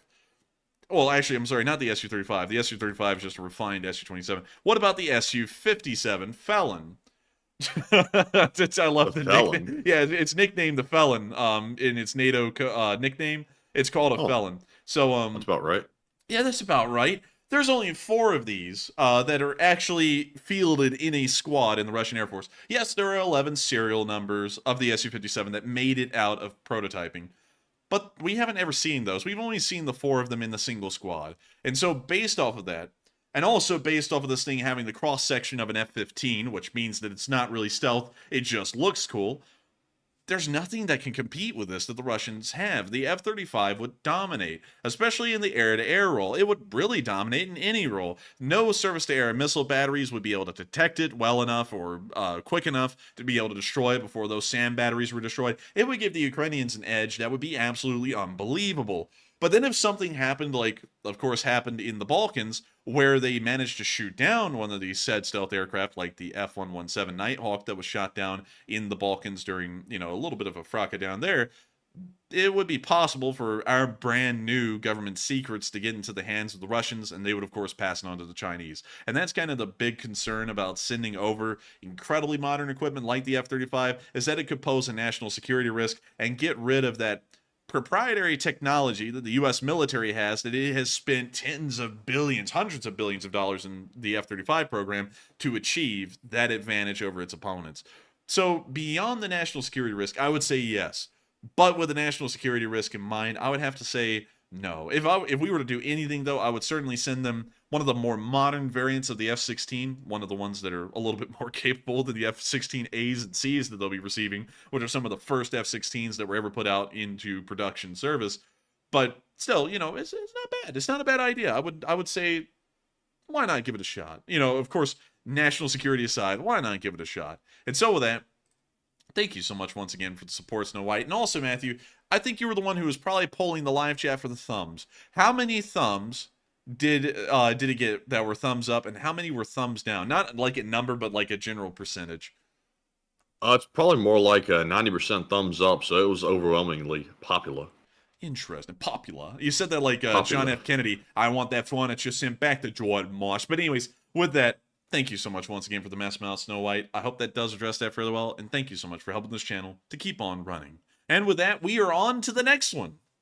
All right, and our second super chat of the night is going to go to BC Skyman, who also throws in a very generous $100 donation. And thank you very much, BC, for that support. He says coffee and donuts for the enforcers, and thank you. He says A+ and Slava Ukraine. And Slava Ukraine. BC, if only I could have you as a professor, I would be in good shape. But seriously though, thank you very much for the coffee and the donuts. Man, that probably sounded like a rabid dog right there. You were still talking. I was, but Slava Ukraine. And thank you so much for the massive amount of support, BC Skyman. And thank you for the coffee and donut fund. I'm telling you, I've been going heavy on the coffee since the beginning of orientation. And I got to tell you, orientation is brutal. I mean, like, the hours are long. I feel like we're working in the FBI or something, like 12-hour days. But still, I will make sure to appreciate the coffee greatly. I've been drinking Busy Nitro Cold Brew to the point that I can feel my heart giving out. I mean, like, that's something. I'm not sponsored by them or anything, but if you wanted a lot of caffeine, that's the company to go for, is Nitro Cold Brew, Busy Nitro Cold Brew. But we also need some donuts. We got some donuts a while ago, and I'll have y'all know, there is a donut company here in the South, just a quick rabbit hole on donuts. There is a donut company in the area around Ocean Springs called the Donut Hole. And it was famous for a good long time for having the best donuts in the Southeast. I think everyone in the Southeast took a pilgrimage there every once in a while to get the donuts. They were incredible. They were really the best. But we actually happened to come upon some recently, due to acquisitions and such things from the state of Mississippi. And I gotta tell you, the quality has dropped. Like Donut Hole donuts just aren't the way they used to be. And actually, I would have to say there are better donuts in Birmingham now than the donut hole. So luckily, we do live where the good donuts are at, and we don't have to drive like 6 hours to go get donut hole donuts. But still, thank you so much for the support, BC. I hope that does address that fairly well. And thank you so much once again for supporting this channel and helping us to keep this thing running. And so with that, we are on to the final question of this segment, and then we're going to be moving on into the live, the Frontline news. And so with that, on to the last question of this segment. All right. And also, I saw someone said, we warned you about the long hours. And I got to say, I'm starting to love the long hours. I have to say, I love working. I'm a workaholic. Not a trapaholic, but I'm a workaholic. Get the hell out of here, man. I had to drag myself on the stream tonight. I'm not going to lie. But, Matthew, it's been a long day, 13 hours. Matthew can tell you, though, I am a workaholic. Like, I was like, we were on the bus coming back, and I was like, oh, yeah, we are going to run a stream tonight. We are going to kill it, and I'm just happy doing it. I mean, I could go all day and I'm perfectly fine. But man, I felt sorry for Matthew. Like I looked at him while we were getting back and he was like dying and I was like, oh man, I feel sorry for him. But still, with that, we are on to the final question of this segment. All right, and also the enforcer's dying as well. He's trying to pretend like it's just me, but he's just hiding it with caffeine. But moving on to our last super chat, we have a $50 donation from Trister1. Thank you very much, Trister, for that support. He says, which sovereign nation do you think will be the first to take advantage of a weakened Russia if that manifests? Oh, it will certainly be the Chinese. The Russians, if weakened, and here's one thing I think, and this is something that I'm supposing is a bit of a hot take now because it seems like a lot of people aren't into this camp. I don't think the Russians are going to fracture into multiple countries. I don't think we're going to see the Russians cease to exist in the form that they exist in now. I think that only a few regions like Ingushetia and Chechnya will end up breaking away from the Russians and creating autonomous republics. I don't really think it's going to go much further than that, though, because most of these areas in the Far East, in Siberia, Vladivostok, they are so isolated and really rely on the Russians for any kind of semblance of infrastructure or anything like that, they probably wouldn't break away. And they're largely culturally similar over the whole area. Of course, I'm not saying that the nomadic Seljuk Turks are completely similar to the Slavic Russians you see in the west of the country. I'm not saying that. But most of them consider themselves to be Russians at this point. They don't really consider themselves to be separate. So we probably won't see Russia fracture. But one thing we will see is a desperate Russia looking to make money anywhere. And that's going to lead them to the Chinese. Because the Chinese are going to buy their stuff for cheap prices. They're probably not going to have a lot of friends in the Western economy anymore. Or, the West might pull some kind of a ultra gambit chess move and actually start to invest heavily in the Russian economy after the war. Honestly, I think that's stupid, given their track record before the war. But I honestly think the Chinese will take advantage of them first. We'll see them probably start to make the Russians a resource colony for the Chinese, so that way they can continue to grow their economy at incredibly cheap prices. Cheap prices for oil, which is a very important part of growing an economy, is making transportation cheap, timber, and so on. And so with that, I hope that does address that fairly well, Trister, because I certainly think if anyone was going to take advantage of the Russians, it will be the Chinese. And so with that, thank you so much once again for the support, Trister, and helping this channel to keep on running, and of course, being an old guard of the Lee Spring Army. We're now going to be moving on from that question segment and on into the Northeast. We're going to be checking the frontline analysis real quick from Deep State UA to make sure that there are no frontline changes at the moment, and there has not been any frontline changes in the Northeast. We did see that there was an attempt at a Russian offensive near the area of Vilshana, and it appears that that was completely halted by Ukrainian forces as we saw the tanks used in this attempted offensive burning in the fields after the failed attack. I mean, we can see that right there. We can see one of the tanks was knocked out. It appears to have been detracked most likely, and the one in the back is just on fire. So, a bit of a dumpster fire, as all Russian tanks are, but great to see. Around $6 million, $7 million of tanks were lost in that one video clip. We're now going to be moving on down the lines and into an area in the rear lines near Lehman, or really the Urova area. We saw here some sappers at work, and it appears that they are trying to blanket the area as much as possible, finding really any explosive, and they're using spray paint to highlight where the mines are underground, so that way other sappers can come through later and know exactly where they are to clear them out. We can see one of the sappers moving through the mine detector. He found a mine. He sprays onto the ground some purple paint because wacky slosh, and we can see them moving on and continuing to try and find more mines along the path.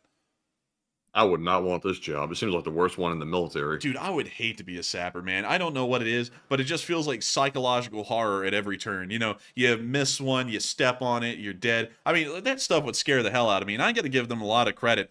These guys go about it like it's just another day at work, you know, and I mentally probably could not do that. So really good job on them, and hopefully they'll be able to make sure that these places are safe for Ukrainian citizens to enter once they clear it. And so with that, we're now going to be That's why moving... they call them poor sappers. Man, the poor sap. But anyway, Yeah. anyways, moving on from the northeastern area and on down into Bakhmut, we have not really seen, from what we can understand, really massive frontline movements in this area, or really any at all, according to Deep State UA, but we have seen that the Ukrainians have carried on frontline actions. First off, we saw that they were able to destroy a Russian Ural with its driver. We can see the Ural right there. It's broken down, as all Russian things do, and we can now see that the drone is coming in right onto the driver's cab of the Ural 4320, hitting the engine, and of course taking out the Ural immediately. We can see a large puff of white smoke, of course, coming from the explosion, and also from the engine as well, and we're probably about to see this thing just roast. Man. You know, I wonder what the hell a Russian roast coffee would taste like. Doo-doo.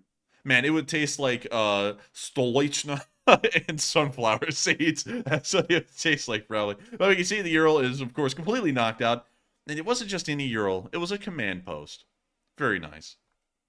We're now going to be moving on from that little Ural roasting up there in the northern fields of Bakhmut, and we're now going to be moving on towards the direction of Zaintsevo and Opitne to the south of Bakhmut. In this area, we saw that the Ukrainians were able to destroy a already pretty decrepit and pretty damaged BMP, but of course they're destroying it to ensure that it won't fall back into Russian hands. We can see the BMP's hatches are clearly open, showing it has been abandoned for quite some time, but the Ukrainian FPV drone is going to come in and ensure that the tank, well, the APC more so, cannot be recovered. We can see the drone flying in right there and hitting right beside the left passenger, well, the left crew door at the back of the APC. Most likely destroying it because the shrapnel entered the fuel tank in the middle of the APC and probably set it alight. But sadly, we didn't get to see that on film. Moving on to the only combat footage we got today near the area of Klishkivka and Andriivka, we did see that the famous 3rd Brigade continued their assault in this direction, and some video footage came out of this assault. And so, here's the clip. Here's our starting point. We're going to storm. Don't get too close to us, Roy. We will have contact, and you will be in the hardest spot. We have passed, checked the positions. We are checking them without shooting.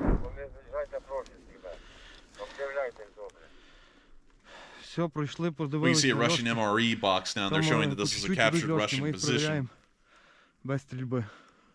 I shot such action, but I didn't turn on the camera. I'm a fool! They're going to fight right flank. I got 2, but the camera wasn't turned on. Sheva, take the tape. I have your tape. Why is it turned off? Oh. We've got... He's just taking a rest. It's just taking a nap, you know, as one does. One partakes in naps on the front lines. It gets pretty busy, like orientation.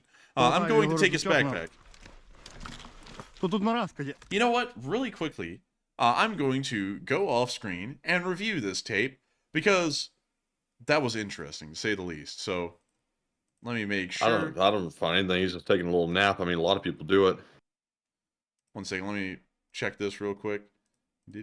Oh, yeah, he was just taking a nap. But we always want to make sure that, you know, we respect the Russians' privacy when they're taking naps. We don't want the commanders to know they're sleeping on the job. So let's see here. All right, so it appears that everything else is good. So we are going to be getting back. Of course, just want to keep in mind, everyone, just a nap. It was just a simple nap. Of course, we always want to make sure that the Russians don't know how incompetent their forces are, that they're sleeping on the job. And so we always want to make sure to take a look at the film and make sure they're not going to be showing anything like that live on air. So that way the Russians don't catch on. But anyways, look what he's carrying. It's a patch that says STD. What the hell? That's it. I know I'd react to that. Man, this Russian call him crab because of the artillery that hit him was a crab. But anyways, friends. О, друзі, There's a lot of stuff here, and grenades. I'm gonna take the grenade. Well done, well done.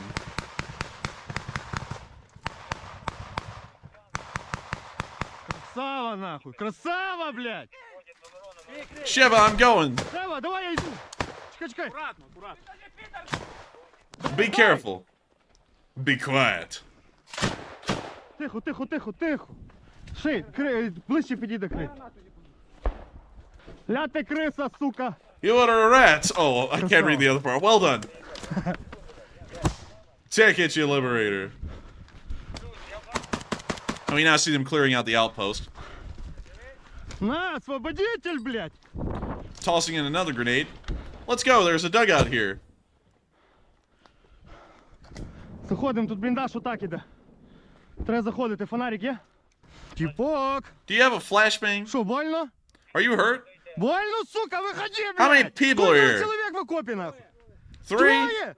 Что охуели, сука? Everyone raise his hands and come out. Руки, Hands up.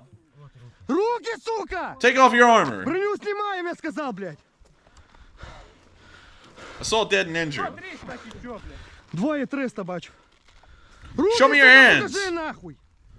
Пацани, побачив гранату, Guys, сука, did you я, see the блядь, grenade? There is no grenade.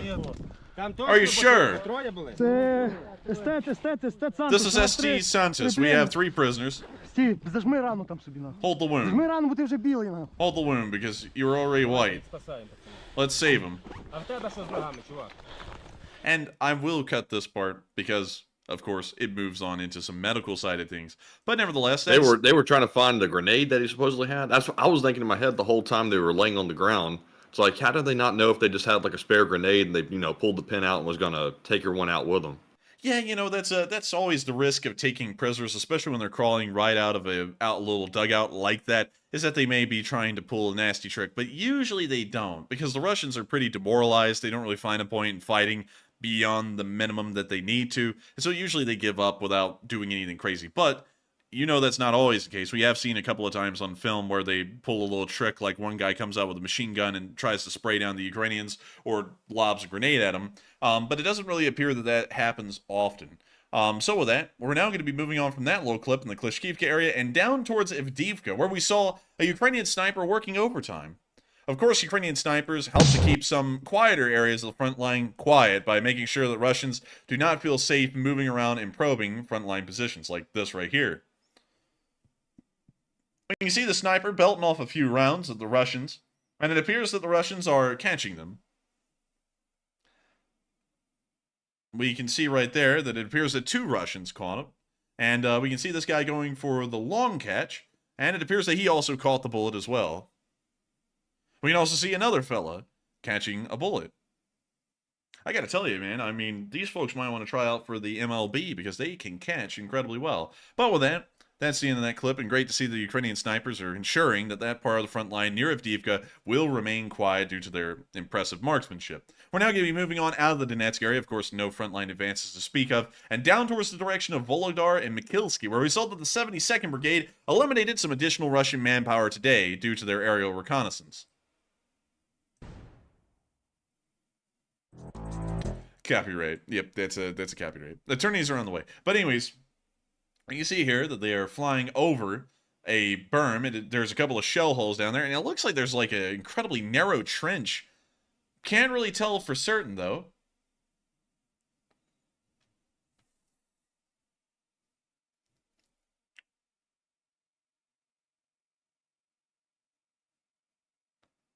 And we can see them lining up the drone bomblet.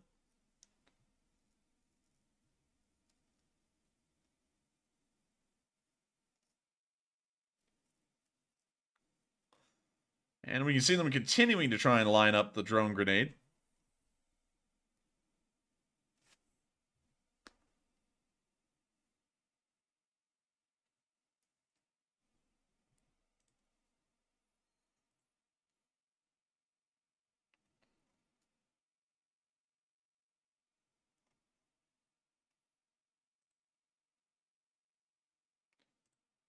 And we can see them taking a look around, making sure to inspect the area. And we can see them dropping the drone grenade right into the foxhole and getting it in one go. That was pretty impressive marksmanship as far as the drone operator is concerned, of course, accounting for wind, everything else. Pretty impressive to see. And so with that, that's largely the end of this clip. But great to see that the 72nd Brigade is once again using their drones to attack Russian forces without inflicting any losses on their own.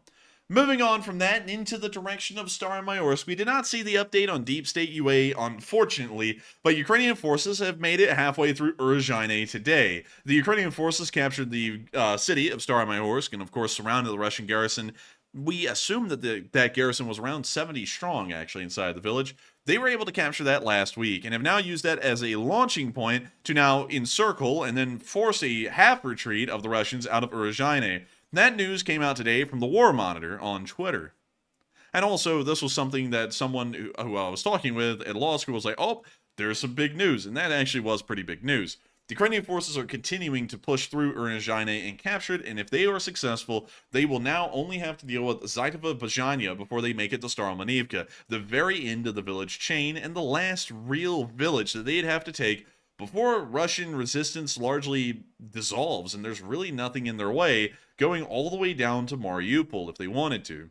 And moving on to our next clip, we also saw a BTR-82 burning towards Staromaiorske, so it's kind of sending a message to the Russians, but there's the burning BTR-82 right down there.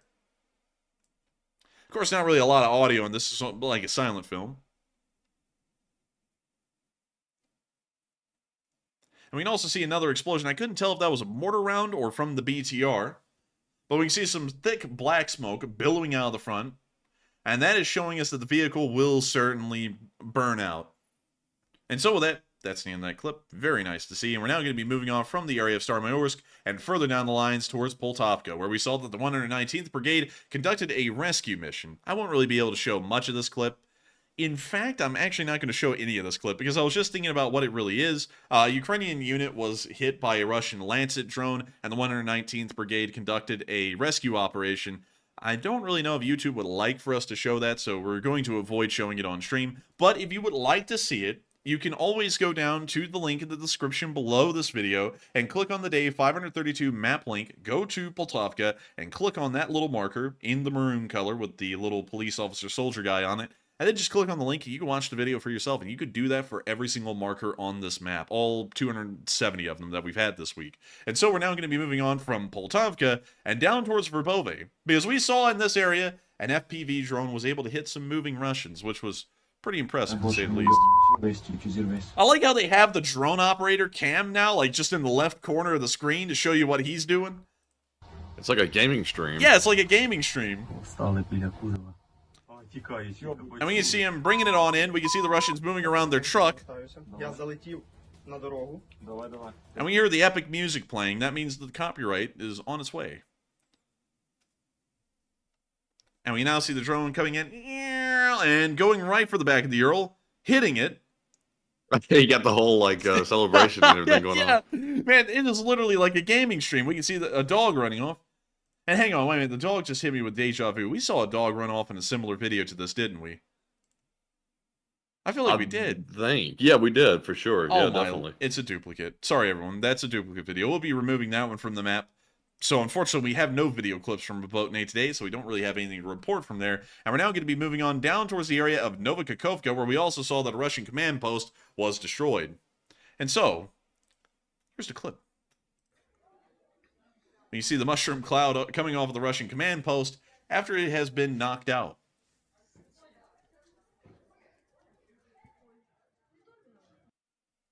Love to see it. Very nice to see, and great to know the Ukrainians are, of course, attacking at Russian command structures to sow some more seeds of confusion inside of Russian forces.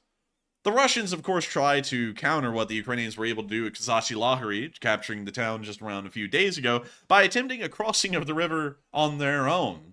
It didn't end well. Here's the clip.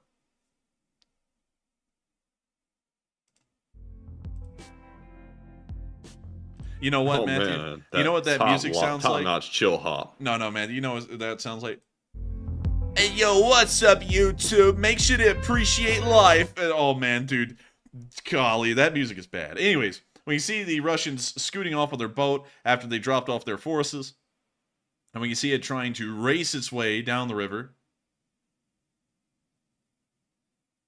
Dang, dude, that boat's whipping it.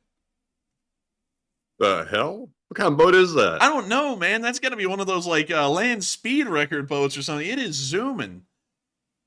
So now you see a Ukrainian drone flying out to the river where the boat is. Things going, like, supersonic down there.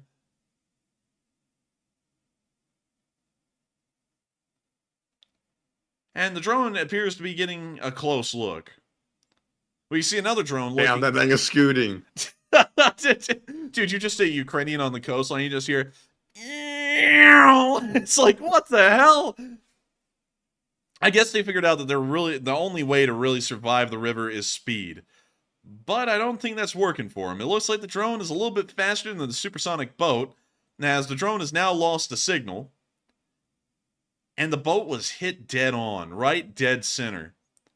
Someone said it's going 2 times speed. I don't know if that's the case. It looks like it was going real time. Well, it looks like it was going real time right here, but if that is 2 times speed, that looks incredibly fast. Now, it may be 2 times speed. I don't know. A lot of people are saying that it is 2 times speed. Man, that had me fooled for a minute. I thought that thing was like normal speed, and we were watching the boat go like 180 miles an hour. But there's the boat, roasting, and of course we can see the Ukrainians continue to say that they will eventually get victory, and they certainly will, especially with victories like these, where they continue to wipe out Russian forces on a pretty regular basis. With that, we're now going to be moving on from the area of Kherson and the Dnipro River, and we're now going to be moving on up to Kyiv to cover the speech from President Volodymyr Zelenskyy here on day 532 of the war. And so, without further ado, here is the speech. Let me make sure. Oh, dude, we are so lucky we caught this. They had the English track on tonight. We're going to hear that garbage. But anyways, here's the speech. Бажаю здоров'я, шановні Let me make sure to get the subtitles up. And here's the speech. українці, українки. Коротко звітую за цей день. Основне за сьогодні тривалі і дуже детальні, важливі наради з нашими військовими. Спочатку ставка, особливий формат, вузьке коло, тільки ключові особи. Розбирали поточну ситуацію на передовій, на основних напрямках наших наступальних дій. Те, що вдається, те, що потребує посилення. Те, що ми плануємо на найближчий час.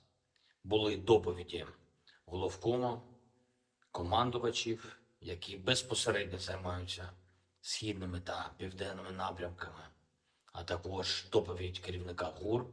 Окремо після цього відбулася також особлива комунікація наших командувачів, керівника Офісу міжнародників із партнерами щодо забезпечення наших воїнів боєприпасами, технікою. Завдання у всіх в Україні одне – збільшувати потенціал наших можливостей на фронті та послаблювати все те, чим окупанти намагаються тиснути на наших воїнів чи обмежувати Україну. Сьогодні є хороша новина від Німеччини, саме те, про що ми домовились з Олафом Шольцем. Є додаткові установки Петріот. Дуже дякую, Олафе, тобі. Для захисту наших людей це потрібно від російського терору. Дякую Німеччині, канцлеру особисто за виконання цієї домовленості. Це точно врятує тисячі життів наших людей, точно наблизить нас до створення повноцінного повітряного щита для України. Це допоможе людям, містам, селам. Сьогодні російські терористи знову ударили по Запоріжжю, влучання по звичайній забудові, пошкоджена церква, житловий будинок. Станом на зараз відомо про те, що є загиблі, на жаль, є поранені. Мої співчуття рідним та близьким, хто втратив своїх близьких людей. Ми щотижня працюємо заради того, щоб у наших захисників неба було більше систем ППО і ракети до них. Завтра я продовжую цю роботу, максимально стараюсь, щоб дати більший захист неба. На всю нашу територію потрібно значно більше систем ППО, ніж є зараз. Крок за кроком ми перетворюємо це значно більше на конкретні можливості наших повітряних сил, наших зенітників, наших мобільних вогневих бригад. Готуємо більше конкретики щодо сучасних винищувачів для наших воїнів. Не маю сумніву, F-16 будуть у нас в небі. Я дякую всім, хто допомагає нам захищати людей від терору Росії. Дякую всім, хто з нами прагне повного звільнення української землі від окупанта. Звичайно, дякую кожному нашому солдату, кожному сержанту, офіцеру, генералу, які дають Україні такі потрібні результати на фронті. Сьогодні особлива подяка 35-й окремій бригаді морської піхоти та 55-й окремій артилерійській бригаді. Ви просто молодці, воїни. Слава усім, хто б'ється заради України, заради кожного з нас, заради кожної з нас. Слава усім, хто рятує життя. Слава Україні! And Slava Ukraini. And with that, that is the end of the speech from President Volodymyr Zelenskyy on day 532 of the war in Ukraine. And that is the end of the halftime show. And so we're going to be moving on while I have a voice crack. What the hell was that, Mandy? That sounded like it was like gravel. Like it was like gravel on a like a smooth marble. I don't even know what the hell I'm talking about right here, but that was a bad voice crack. Nevertheless, we are going to be moving on into our polls. And so with that, what do we got, Matthew? All right, and moving right back into our second poll segment of the night. Our first one says today, North Korea called for, quote-unquote, preparations for war. And do you think Russia encouraged this move? 50% said yes, Russia and North Korea work together. 16% said, likely so, but maybe not. 25% said no, North Korea acts autonomously. And 8% said unsure. And on this one, in my mind, I have no doubt that Russia and North Korea are probably working together, along with China, because you'll notice whenever anything that Russia does, for example, making provocations toward Finland, and also anything that happens in China when they make provocations toward the U.S., all of a sudden North Korea starts making these bold threats out of the blue, and it always seems to coincide right before or right during something that one of those other powers are doing. So I think they're all working together, and it coincides with what Russia just threatened. But Enforcer, what say you? And can you reread that poll prompt? It says today North Korea called for preparations for war, and do you think Russia encouraged this move? I don't know. Maybe, maybe not, because they've kind of been doing that before they became friends with the Russians for the past few years. I think that maybe the North Koreans trying to find ways to get food from people around the world, considering they're still having a problem getting any food in. So with that, I hope that does address that fairly well, at least in my opinion. And with that, we are on to the next one. And our next poll says the U.S. plans to soon ban U.S.-based investments going toward China. And what are your thoughts? 79% said excellent idea, detached from China while I choke. 10% said, seems a little extreme. 7% said unsure. And 4% said no, we are too dependent. And to me, it seems like an excellent idea. We should detach from China. It's a adversary of ours. It's been an adversary for quite some time. It's just a natural adversary on top of being a hostile one, because we're in competition. China is the closest superpower to competing with the USA, and they are creeping up pretty fast. So this should have been done a long time ago, but I'm glad to see that someone might be addressing it now, and hopefully it does get addressed. But Enforcer, what say you? I would have to say hopefully it does get addressed, and I think it's certainly a serious issue indeed. And so with that, I hope that does address that fairly well, and we are on to the next one. All right, and our last poll, which is one that's currently running, says all aspects considered, do you believe that the world is moving closer to a global conflict?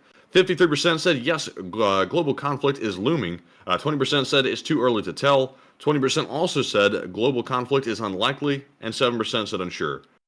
And on this one, I hate to say it because anytime you jump into this category with this answer, you always get sort of bunched in with the doom and gloom type people.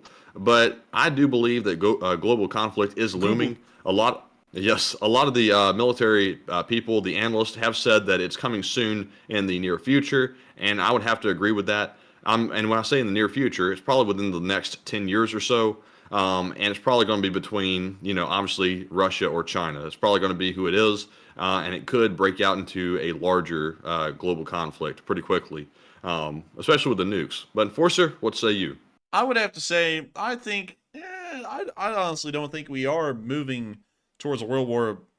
Well, we're always kind of moving towards world war, it seems, but I don't know. I don't think we really are. I think that this might end up being the end of it all.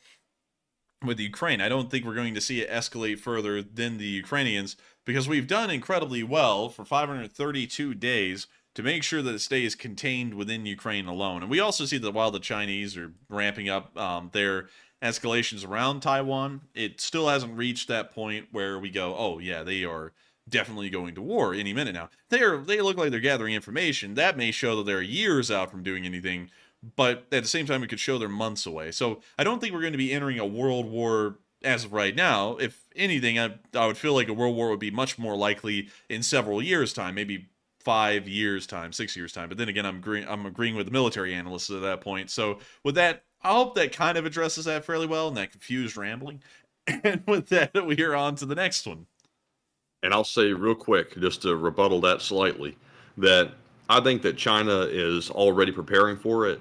They, like, for example, things like, installing this malware and backdoors into our systems. That kind of stuff is not minor.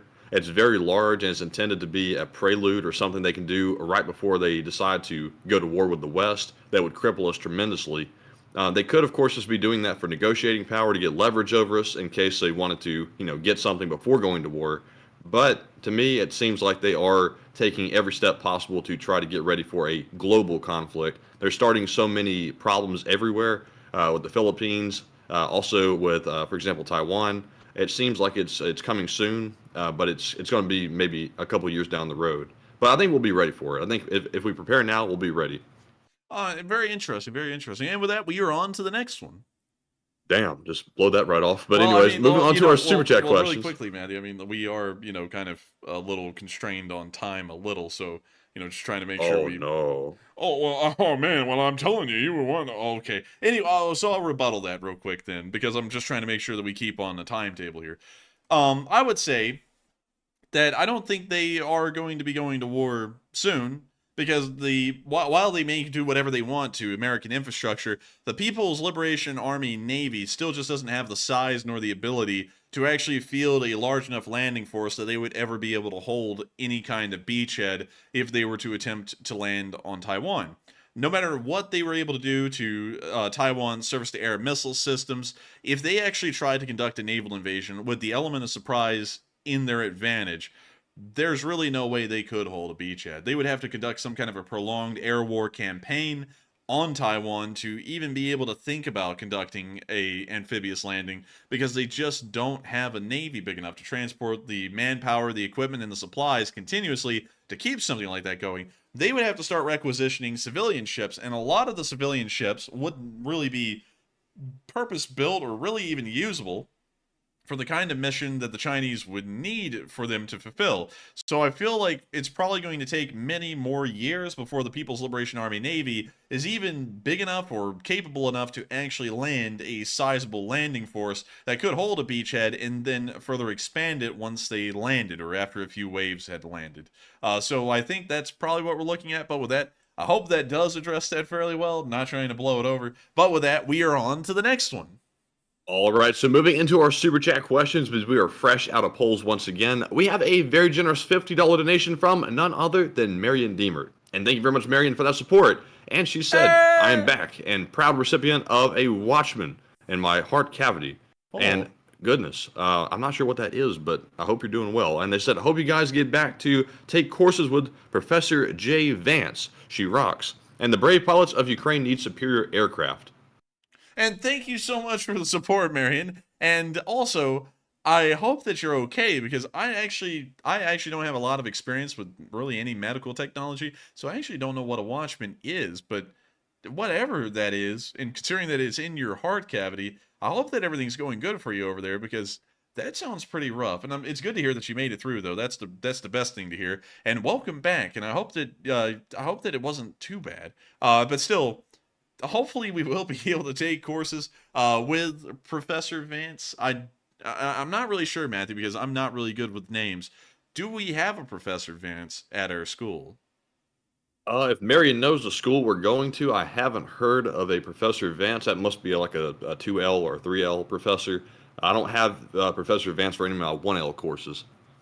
Interesting. I don't think I do either. I'm going to have to make sure to go back and check their names and remember their names. but I don't think I have a Professor Vance either at the moment, but I'll have to check. But yeah, I think so far the professors seem pretty interesting because we actually got to meet them, and they had some pretty interesting points to talk about when we met with them, beyond the continuous reiterations of studying, which seems to be the major message of orientation is to study.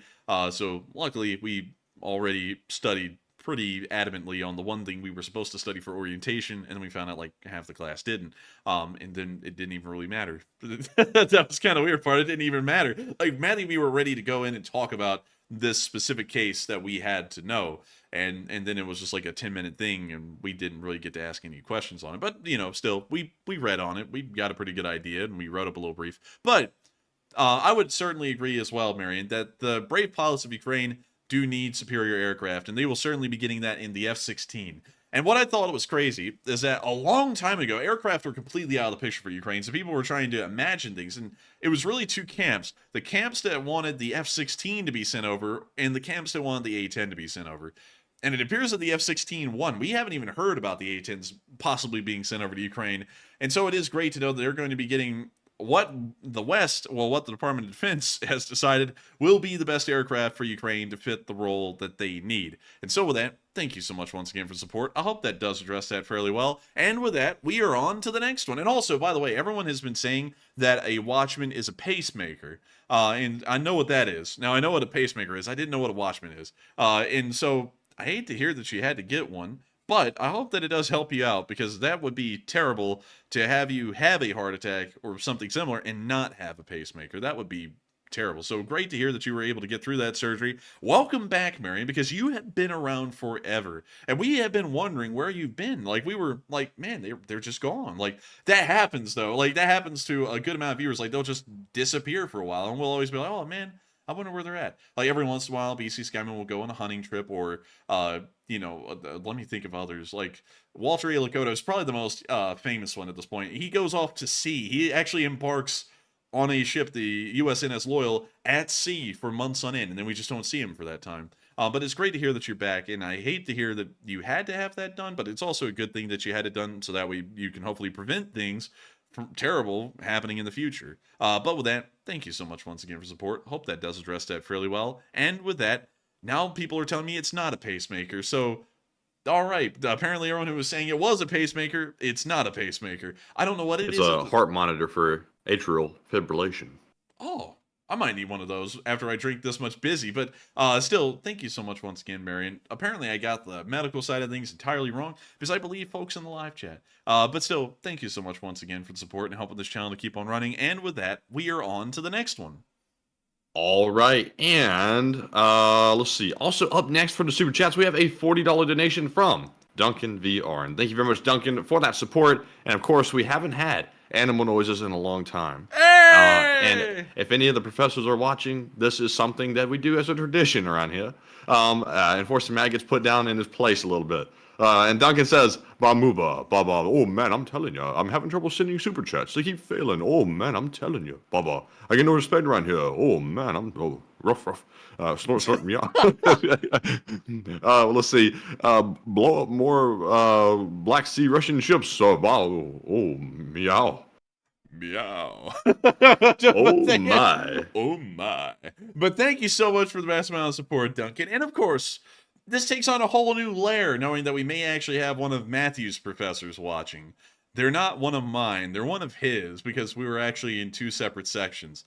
So I think that's absolutely hilarious, Duncan. You ought to send in another. Yeah, have him do it again. But still, thank you so much for the support, Duncan. And of course, we haven't had animal noises in like a few days. And everyone knows the animal noises. Everyone loves the animal noises. And I've got to thank you so much, Duncan, for being an old guard of this channel and always keeping the animal noises fresh. Because, oh man, I'm telling you, nobody gives Matthew respect around here. Oh man, I'm telling you. When he goes into his first day of law school, he's going to sit there and go, oh man, I'm telling you, I'm about to get blasted. And the teacher's going to ask a cold call him. And he's going to go, oh man, what are you doing over there? And he's going to stand up and he's going, oh man, I don't even know. I don't even know what I'm doing here. I don't know if I'm supposed to be in law school. Oh man, I'm telling you. And they're going to go, how about your show? It sucks. Sit down. But anyway, man, I got like easy points with the professor for mentioning the show. Like, they were very impressed. The whole class was.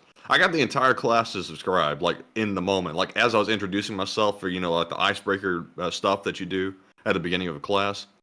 Yeah, yeah. I know. Yeah, I got them. I got them all. I got them all to do that. They like went instantly subscribed, like 20 plus subscribers right then. Man, I gotta tell you, we kind of need to roll back a little on that though, because I feel like we've almost turned into traveling salesmen at our school. Like, I feel like the only thing we're really doing in our free time is just plugging our channel to people. But we're trying to get like the word out there and get subscribers, and have folks know what we do. Because honestly, nobody really knows what we do. So that's kind of it. But hopefully they actually enjoy watching. I hope that they actually find the show interesting. Because I would hate to know that we go to law school and everyone who watched our show just found it boring. Like, that would suck. But anyways, with that, I thank you so much once again for support, Duncan. I hope that does address that fairly well. And with that, we are on to the next one. All right, and up next we have a $33 donation from Hal Rose, and thank you very much, Hal Rose, for that support. And they said, Enforcer, where can I find satellite photos of the current Survican line, and what's the holdup? I don't really know where you could find current photos of the Survican line. We kind of just get them randomly on Twitter or Reddit. They're from Maxar, but I don't know where the Maxar source is coming from because they never show that and they never have a link to it.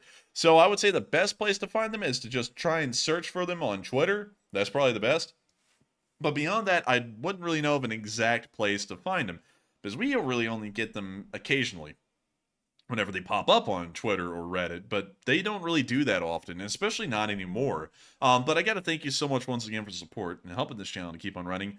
And I hate that we couldn't help you too well, but I promise you, if you type in like Maxar on Twitter, I bet you it'll probably pull up some results in that category. But thank you so much once again. I hope that does address that fairly well. And with that, we are on to the next one. All right, and our next super chat goes to Sharon Flynn, who puts in a $50 donation. And thank you very much, Sharon, for that support. And Sharon says, we'll be gone for 3 weeks. Trip to England and Ireland. And we'll miss you guys. And thanks for all you both do. And man, I'm jealous of that. Oh, I'm telling you. Oh, man, I'm telling you. I wish I could take a trip to England. Oh, man, that's where we're from. Oh, man, I'm telling you. But still, thank you so much for the support, Sharon. And I hate to hear that you'll be gone, but I got to say this, though. I completely understand. Britain, I've never been to Ireland, but Britain is an amazing place to go to. It's the only place we've traveled to out of the US.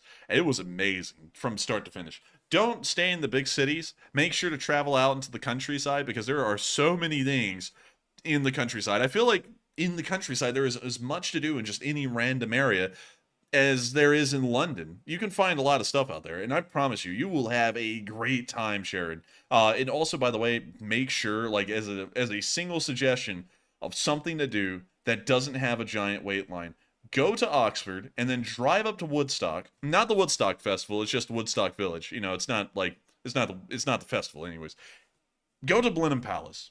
This is more grand, more impressive, and has less lines than Buckingham. It is incredible. It is probably one of the most amazing palaces out there as far as its architecture, its interior, its design. It's just grand. I mean, it truly is grand, and it's even larger than Buckingham Palace too. So if you want to see something and you don't want to wait in giant lines and you want it to be nice, this is the place I'd recommend. It was incredible. Like, we were really blown away with this place the whole time. So make sure to go check that out. But there is so many other things. York is amazing. Like, make sure to go to York. I thought York was incredible. Don't go to Hull, though, which is just about an hour and a half away. It's pretty rough. I mean, there's great places in Britain. There's terrible places in Britain, like every part of the world. But don't go to Hull. We found that out pretty easily. And I'm not even going to tell you all some of the stories of what we heard or saw there, but it was traumatizing. But still, have a fun time over there, Sharon. And thank you so much for the support. And we will be missing you. And we hope to have you back after you come back. And hopefully you had a great time over there. And so with that, thank you so much once again for support. I hope that does address that fairly well. And with that, we are on to the next one. And thank you so much once again. All right, and our next super chat goes to BC Skyman once again. And thank you very much, BC, for the second support tonight. It's a $20 donation, and thank you very much. He says, #1 request from Yuri's friends on the front lines now is DJI Mavic drones and night vision goggles, medical, and Celox blood clotting agents and large bandages. Man, first off, I have to thank you for the support, BC Skyman. And I would certainly say that if y'all can find a way to get that stuff over there, I would certainly recommend it, because it is, and also, by the way, I would also try and find someone that already does that or is in Europe, because trying to send that over there is impossible. It's truly impossible. We actually found that out when we tried. We ended up spending $500 on DHL postage, and the drone never made it. It got lost. That's why no one ever heard an update. It was supposed to come back here, and then it got lost halfway around. According to the 231st Battalion, the third-party guy said that they got it, but then the third-party guy never got it because DHL told us it was coming back here. It never arrived. It just never did. So that's a story in its own right. I would make sure to go through, instead of losing out on $2,500, which is what we lost in the postage and the drone, and just having it disappear into the nether, I would highly suggest finding someone very trustworthy that already does that as their thing, and then have them do it. Because we went through and we sunk $2,500 down the drain and never even got the drone to them. And the third-party guy apparently was telling them something that wasn't even true, because DHL said they never received it. They said they called the number and nobody even picked up.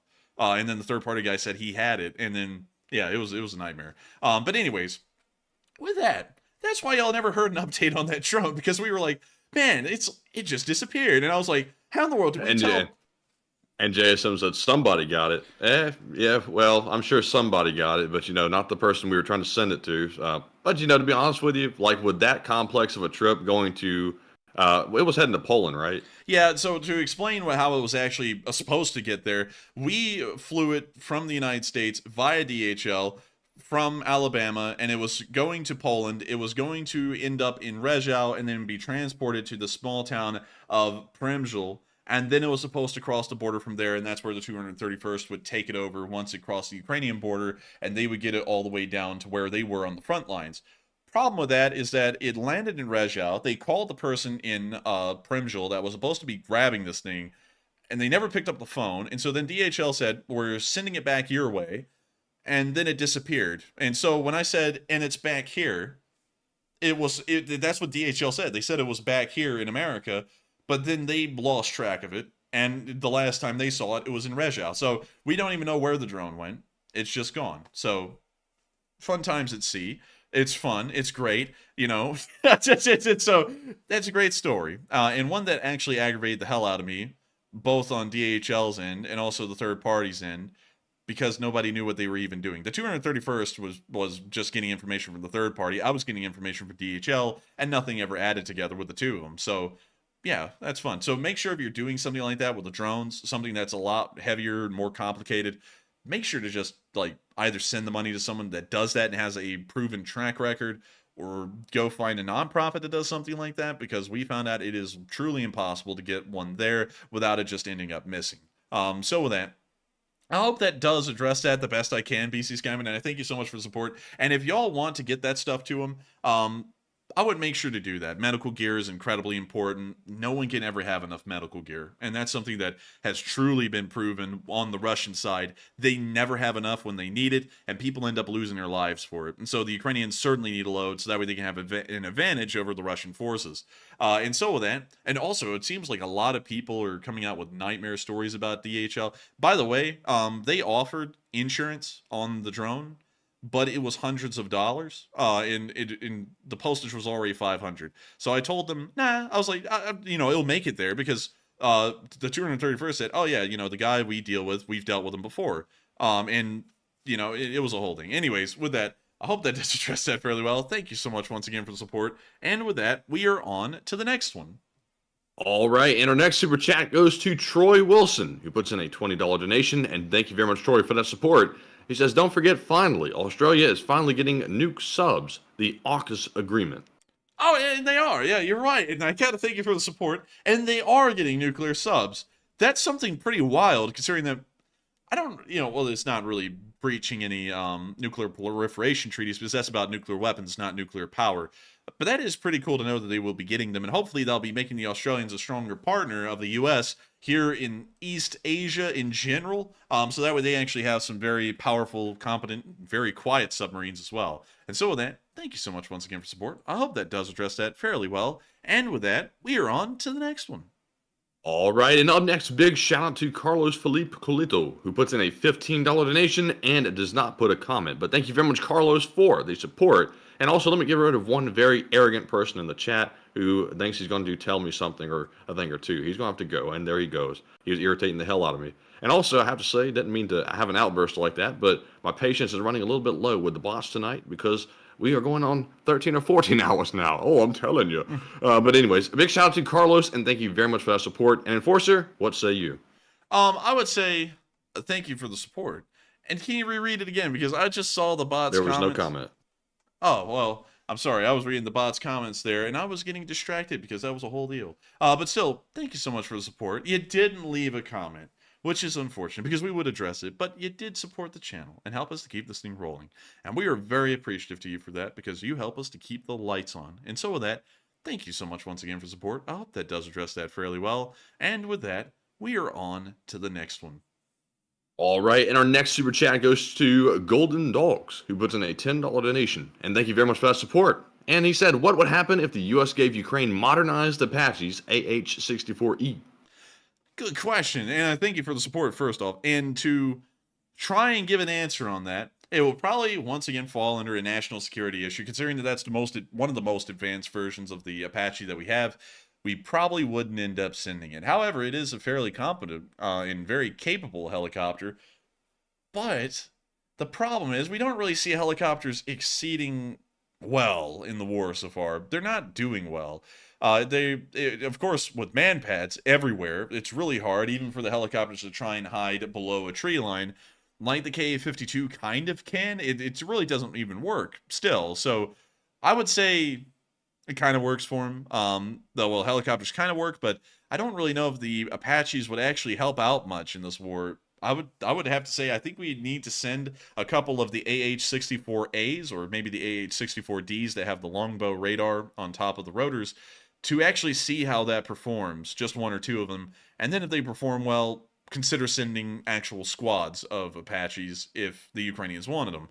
And so with that, I hope that does address that fairly well. And thank you so much once again for support and helping this channel to keep on running. And with that, we are on to the next one. All right, and our next one goes to DB, who puts in a 5 and says, all rise. And, okay, you can rise if you choose. And thank you very much, DB, for the support, and we do appreciate it very much. And up next, we have a $5 super chat from CK Bold, who says, take a live chat question. And of course, we will. That is the traditional thing from CK Bold, and we do appreciate that support. And the live chat question goes to Siania, who says, what are the thoughts on sending Tomahawks? The thoughts on sending Tomahawks. Good question. They are a very old missile. You know, a lot of people think the Tomahawk is new. But if you pull up the Tomahawk missile, and I'll pull it up right here, it was introduced in the service in the, and let me make sure I get this right, because I know there's going to be someone out there who tells me I'm wrong, and I will be wrong, because I don't actually know the exact introduction in service. 1983. That is a 1993, 2003. That is a 40-year-old missile as of this year. That's pretty old. That's about as old as the Abrams tank. But, you know, then again, when you think about it, the Abrams isn't that old. It's a fairly interesting system. It flies pretty low to the ground for most of its flight path. It's nice. It's good, but I don't really know how it performs because it also kind of performs a lot like a caliber.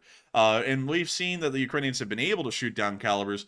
So it kind of brings up the question, will the Russians be able to shoot down a Tomahawk, considering that the Ukrainians can shoot down the comparable missile that the Russians have, which is a caliber. So maybe they would do well, maybe not. I don't really know. I would honestly have to declare ignorance on that. I think we should send them one. Well, I don't think we should send them one. I think we should maybe do some testing on that and see if it would be possible. But honestly, I wouldn't have an answer off the top of my head right now. But with that, thank you so much once again for the support. I hope that does address that fairly well. And thank you for sponsoring that live chat, CK Bold. That is a tradition. And with that, we are on to the next one. All right, and our next one goes to JP on the road, who puts in a 20. And thank you very much for that support. And he says, French Canadian over here, and sorry to hear you had a bad experience with Frenchies before. I can assure you, we're not all that bad. Wink, wink. And long live the Leaf Spring Army. And I thank you so much for the support, JP on the road. And, you know, of course, usually when people have experiences, even if they're limited experiences, they usually put a first impression on how people act. And that's one thing that was kind of unfortunate about the French Canadians I met, is that they were just rude. Like, all of them were rude. But I'm sure that, like, everyone in Quebec or French Canada can't be rude. I mean, it would just statistically be impossible for people to be like that, unless if you're a New Yorker, then that's different. You know, everyone's rude in New York. I'm just kidding. There are nice people there. But yeah, I think there's probably nice folks here because you're one of them, apparently. But still, thank you so much for the support and sharing that. And maybe one day we'll come up there to French Canada and we'll see what it's like. We'll actually see if the folks are nice, because I believe you. I bet the folks are nice. I always hold out hope that pretty much everyone's nice, but there's always some outliers. And I bet you I probably ran into some pretty whack outliers because they were just rude, just outright rude. But still, thank you so much once again for the support, and long live the LSA. And with that, we are on to the next one. And the next one is once again from Duncan VR, who puts in a 15, and he says Bamuba again. And he says, Matthew, to make elephant sounds, blah. And that's a sheep, that's no elephant. But Matthew's professor, please make Matt do the animal songs or animal sounds in class. Blah, meow, woof. Elephant, meow. Oh, I'm telling you, blah. I'll tell you what, I'll never be doing that in class. And but thank you very much, Duncan, for the support. And with that, I don't think there's anything left for the enforcer to weigh in on that one. Man, you're trying to like rush that one on along, aren't you? Yeah. Well, I thank you for the support, Duncan. And I would have to say, I first off, it is funny to do on stream. I don't know if it would be funny to do in a class setting, like if the professor just cold called on him and said, do animal noises. I think that would actually be kind of degrading, really. So, They'll probably say something along the lines of, no. I think that would be an acceptable reason to say no. But still, thank you for the support, Duncan, and thank you for helping this channel to keep on running. Maybe if the professor was in on it and we did it as a fundraiser thing, maybe. But even then, that's up to Matthew. I wouldn't make him do animal noises in front of a whole class for a fundraiser. That would be up to him if he wanted to do that or not. But with that, yeah, definitely. Anything for the fundraiser. Oh, man, I'm telling you, I get a respect around here. but anyways, thank you so much once again for the support and helping this channel to keep on running. I hope we did address that fairly well. And with that, we are on to the next one. And thank you once again. All right, and up next we have a $5 super chat from, let's see, hopefully I'm not butchering this, Payavi Makrinta, I think. Who says, once in a lifetime, I can't wait. These boys get to school in a few days from rest from updates. Joking and sarcasm. And next flood of the year, we getting are from rebuilding Ukraine. I pray hope. And thank you so much for the support. And Matthew, I hate to say this, but I don't think I was understanding that one too well. What does it mean? Let's see. They can't wait till we get to school, and they're hoping we can keep the updates up. Oh, wow. And they're saying joking. I don't know where the joke came out. I thought it was serious. But I'm not sure about the last part. I think they were hoping and praying for Ukraine. Well, I thank you so much for the support. And I would say we are already in school, kind of. It's orientation, but we kind of consider it school because the hours are very long, longer than they would be on a normal school day. But I still thank you so much for the support. And I would also have to say, we are always hoping and praying that Ukraine will succeed and do better each and every day. It's largely why we run this show. And so I'd have to completely agree with you there. And thank you so much once again for support and helping this channel to keep on running. And with that, we are on to the next one. All right. And up next, we have a 5 from Richard Philpott, who says, I'm thinking Ukraine pilots have been in the U.S. training as instructors and preparing to train their brothers when F-16s arrive. And from what we've understood, and I thank you for the support, from what we've understood, that is correct. There have been some Ukrainian pilots over here training on the F-16s already. But that information seems to have kind of like gotten lost in the weeds because they're acting like no Ukrainian pilots know how to fly the F-16 now. And they're saying that they're going to have to be taken to European countries that have F-16s like Poland and the Netherlands and then train on those there. So apparently that information was correct back then, but it doesn't appear that anyone's saying it's correct now. I don't know what's up with that, but I think you're absolutely correct on that from what I've heard over the entire war. And so with that, thank you so much once again for the support. I hope that does address that fairly well. And with that, we are on to the next one. And the next one goes to Blue Flam 777, who says boogers and puts in a 5. And thank you so much for the support, Blue Flame 777. I don't know what's up with the boogers, but thank you for the support nonetheless. And so with that, thank you so much once again. I hope that does address that fairly well. And with that, we are on to the next one. And the next one goes to Chris, who puts in a 4. It says drunk Russians. Oops. That's it. Man, столично, бля. But yes, drunk Russians, blah. It's a very common problem. They actually have a problem with alcoholism. It's one of the leading factors of death in young men in Russia, blah. But yes, alcoholism, столично, blah. But still, thank you so much once again for support. Hope that does address that fairly well. And with that, we are on to the next one. And the next one goes to Gulashins, who puts in a 3 and says, going back to the red balloons for target practice, Google giant red tomato target. The Navy's been using it for a little while. LASNZ07. And thank you so much for the support. And let's pull up the giant red tomato target off screen. And let's go to the images. And oh wow, this thing is real. It's a giant floating tomato. Like they even kind of, oh well, they don't really dress it up to look like a tomato, but it does look like one a lot. It does. It's a pretty large target, I gotta say. Easy targets. But with that, thank you so much once again for support and helping this channel to keep on running. And thank you for sharing this with us, because I didn't know that this thing existed in this size. That's a pretty hefty looking little target right there. But with that, thank you so much once again for support. I hope that does address that fairly well. And with that, we are on to the next one, which is from Troy Wilson, who put in a 20 Australian. And he asked, what's Alabama like? Is it a safe state? I was in America for 3 years, in Colorado, New Mexico, and Austin, Texas. And first off, I hope you enjoyed America. Second off, Colorado and Texas are very different than Alabama. And what's really weird is that a lot of people don't think about this, and I guess maybe a lot of people don't really travel around America much outside of the massive tourist cities, which we don't really do. We like to actually travel around to the towns and stuff. There's actually different cultures in the United States, completely different from each other. Coloradans, or if that's what you call them, or yeah, I think that is Coloradans, are completely different than Alabamians. We actually found that out when we went there. And you know, not like completely different, like you know, Germans versus Russians. They're not that different, but they are different as far as American culture goes. And it's very interesting because you never think that. As far as Alabama being safe, I say it's pretty safe. I've never really ran into a lot of problems. Of course, there are some places you want to avoid. I would say Montgomery would actually be one of the #1 places to avoid. I'm sure all of y'all know about the brawl that happened there.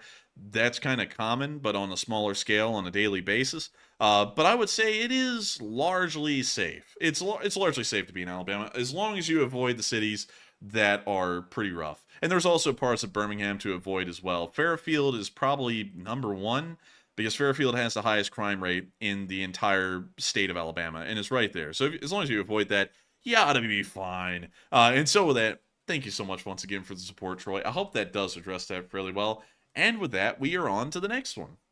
All right, and up next we have a $20 donation from Hoodoo, Texas. And thank you very much, Hoodoo, for the support. He says, dare you guys to use Rodney, the Sam E impression, when answering questions or reciting cases in class. Great way to make an impression. Oh, I'm sure. He says, not sure what kind of impression, but it would be hilarious. And it probably would be for a solid second. And then I'm sure that one of the professors, the more traditional ones, would probably be like, we'll throw the book at you. Oh, literally. Oh, man. And first off, I got to thank you so much for the support, Hoodoo, Texas. And that's a very interesting idea, to go into a class and try and do a voice like this in front of a professor. The only problem is that I don't know how they take humor. They gave us a book at the beginning of law school called 1,000 Days to the Bar, and reading it, they tell you not to joke in front of the professors. I've wanted to joke so hard about torts. Pop torts is what I've been wanting to say. But I'm trying to make sure not to break that realm where I end up getting blasted for making a joke. That's kind of hard for me because I joke all the time, but nevertheless, I do thank you so much once again for the support, Hoodoo, Texas, and giving us a pretty good idea of what we could do. And so with that, thank you so much once again for the support and helping this channel to keep on running. Guts, glory, Enforcer. And so with that, we are on to the next. But thank you so much once again, dude. And also, I would never do that. You know, I'm not scared of, you know, professors. They are just folks like everyone else. But at the same time, there is a little bit of like a level of decorum in law school. You know that, Hoodoo, Texas. There is a level of decorum in law school, and I really don't want to breach that unless the professors kind of, you know, signal that they were okay with that in moderation. But with that, thank you so much once again. I hope that does address that fairly well. And with that, we are on to the next one. All right, and the next one goes to Chef Pat, who puts in a 2 and says, repair dock in Sevastopol got hit earlier today. Really? Wait a minute, hang on. I didn't even see anything about that. If that happened, I didn't even see a clip of it or a picture. So I'll be looking into that not after stream, because we're probably going to bed right after this. But still, thank you so much for the support and sharing that with us. And I will look into that and see if I could verify that and put that onto the news for tomorrow if I missed that today. And so with that, I hope that does address that fairly well. Thank you so much once again for support. And with that, we are on to the next one. And we are fully out of Super Chat questions. So once again, thank you all for the support. And we're moving on to our live chat questions. And the first one is the Morse code decoders of the stream. Tonight, it was Coach Simonson, Mark Hodges, Earl Bernew, and Paul Schultz. And it said tonight's Morse reads, the LSA will never stop, not until the last breath can be taken, and long live the LSA and Slav Ukraine. And y'all got that right on the nail. That was the Morse code message of the night. And I got to thank y'all for getting that correct. Again, that's the 532nd of the day, 532nd a day of the war that y'all have gotten that correct. And I've got to say, that is pretty impressive and amazing skills that y'all have in being able to read Morse code. And so with that, I hope that does address that fairly well. And we are on to the next one. All right, and we do have a super chat to address before we get to our live chat questions. And this one's from Troy Wilson, who puts in a 7 and says, well, I guess as budding law students, more murder cases, more money. The glove don't fit. And I thank you so much for the support, Troy Wilson. And I would have to say, I suppose so. I mean, I'm not really a big fan of criminal law, though. I mean, it's interesting, but, where's the beef? But anyways, thank you so much for the support, Troy. Oh, that does address that fairly well. And if the glove doesn't fit, you must acquit. It is the law. It is the rule. I'm just kidding. It's not the law or the rule or anything. But, something interesting I found out today is that I did ask some folks what curtilage was. Because, I was like, do I know some things that maybe other people know? And it turns out no one really knew what curtilage was. So maybe just I have a little bit of knowledge of the vocabulary, a little bit, but who knows? I'll probably end up still getting absolutely clowned on the first day of law school, like proper law school. And so with that, I hope that does address that fairly well. And we are on to the next one. All right, and I believe we have 3 live chats to go. So our first one goes to Barry Woodward, who says, what do you think about China's buildup of Taiwan? I would say China's buildup of Taiwan. The Chinese buildup of Taiwan. I haven't actually seen a buildup like that. Trying to rack my brain here. I don't think there is going to be any actual buildup. We've seen, some ships out that way, some planes out that way, but I don't think we're going to be seeing a major buildup like preparations for D-Day or anything. And so with that, I hope that does address that fairly well. And we were trying to make sure to keep on a schedule tonight, but we do have additional super chats. So we will be addressing the final 2 live chats after these 2 super chats. And so with that, what do we got, Matthew? All right, and this one goes to Super Creech, who puts in a 10 and says, my pops lives in Maui, and send love and help. Aloha, Slav Ukrainians and LSA. And thank you so much for the support, Super Creech. Of course, the Creech. And I got to thank you so much once again for being an old guard. And not only that, sending an aloha our way, as I heard Mandy go, and also thank you for being old guard of the Lee Spring Army. And so with that, long live the LSA. Thank you so much once again for the support. And with that, we are on to the next one from Paul in Tucson, who put in a 5 and said, reporting 2 miles from the Boneyard, which is really cool, by the way. Y'all ought to pull that up. All kinds of planes around here that are in better shape than the MiG-29 you were showing. Honestly, that's not far from the truth. There are a lot of planes in the Boneyard that are practically new out there. So that's not even an exaggeration of the fact, Paul. And I got to thank you so much for the support and sharing that cool fact with us. And also, I'm kind of envious because I would like to go to the Boneyard. Also, moving on into our next live chat, our second to last one of the night, Din Djarin actually said, if law school changes you 2 guys and you become serious all the time, then say bye to your popularity and careers online. People listen to be informed and entertained. Otherwise, it'll be boring. Well, I don't feel like we've changed. We feel a little stiff because, there could be a professor watching, but at the same time, I bet they'll understand. We have run this for 532 days as a business. This is our business, and this is what we do. So, it's like anything else. I'm not going to change my personality. I'm going to stay the same way I have been. I've been this way my whole life. Nothing will ever change that. And that's just how it is. I mean, I do what I do. I mean, my dad was actually the one who came up with the Pop Tort joke. and he went through law school, and he's still funny. So, you know, if he can still be funny, I bet I'll still be funny. I'm not going to become some dry person with no sense of humor. I mean, hell, I'm already that right now. So with that, I hope that does address that fairly well. And we are on to the final question of the night. And so, who is the lucky last person to put in the lucky last question of the night? And that viewer is Carl Elwell, who says, have you heard of Russian electronic warfare simulation of Kinzhal missile? No, I have not at all. And wait a minute, reread that again. Have you heard of Russian electronic warfare simulation of Kinzhal missile? No, I have not. And that would be new to me. Unfortunately, I'm going to have to declare ignorance on that because I don't even know where to go with that right now. But with that, I hope that does address that poorly. I mean, that was poorly. So sorry about that, but I don't really know much about that at the moment. But with that, it is the end of tonight's stream. I thank you all so much once again for watching. It's been an absolute honor to have so many of y'all on tonight. We had 8,000 of y'all on at the peak. And of course, it's a great honor to know that so many of y'all have found this channel to be a quality source of news for 532 days so far. And if it's another 532 days that we have to go through, hopefully we'll all be able to go through them together and continue to cover the struggle and the strife of the Ukrainian people as they continue to try and secure their independence and a victory over the Russians that invaded their country a year and a half ago. If y'all did enjoy the stream, make sure to like, comment, and subscribe. We run the stream 6 days a week at 10 p.m. Eastern Time every single day except for Mondays. That's the only day we take off. And we also usually put up video summaries, although we've had a tough time with that today because we didn't even have access to a computer for 13 hours. And so with that, good night, good luck, stay safe, take care, long live the LSA, and Slava Ukraini! And good night, LSA, Slava Ukraine, and see you all tomorrow.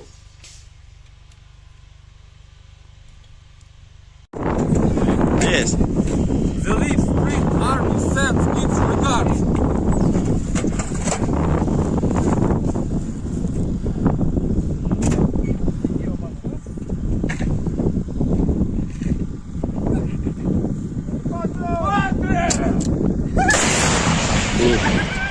Русский военный корабль. Предлагаю сложить оружие и сдаться. Русский военный корабль, иди нахуй.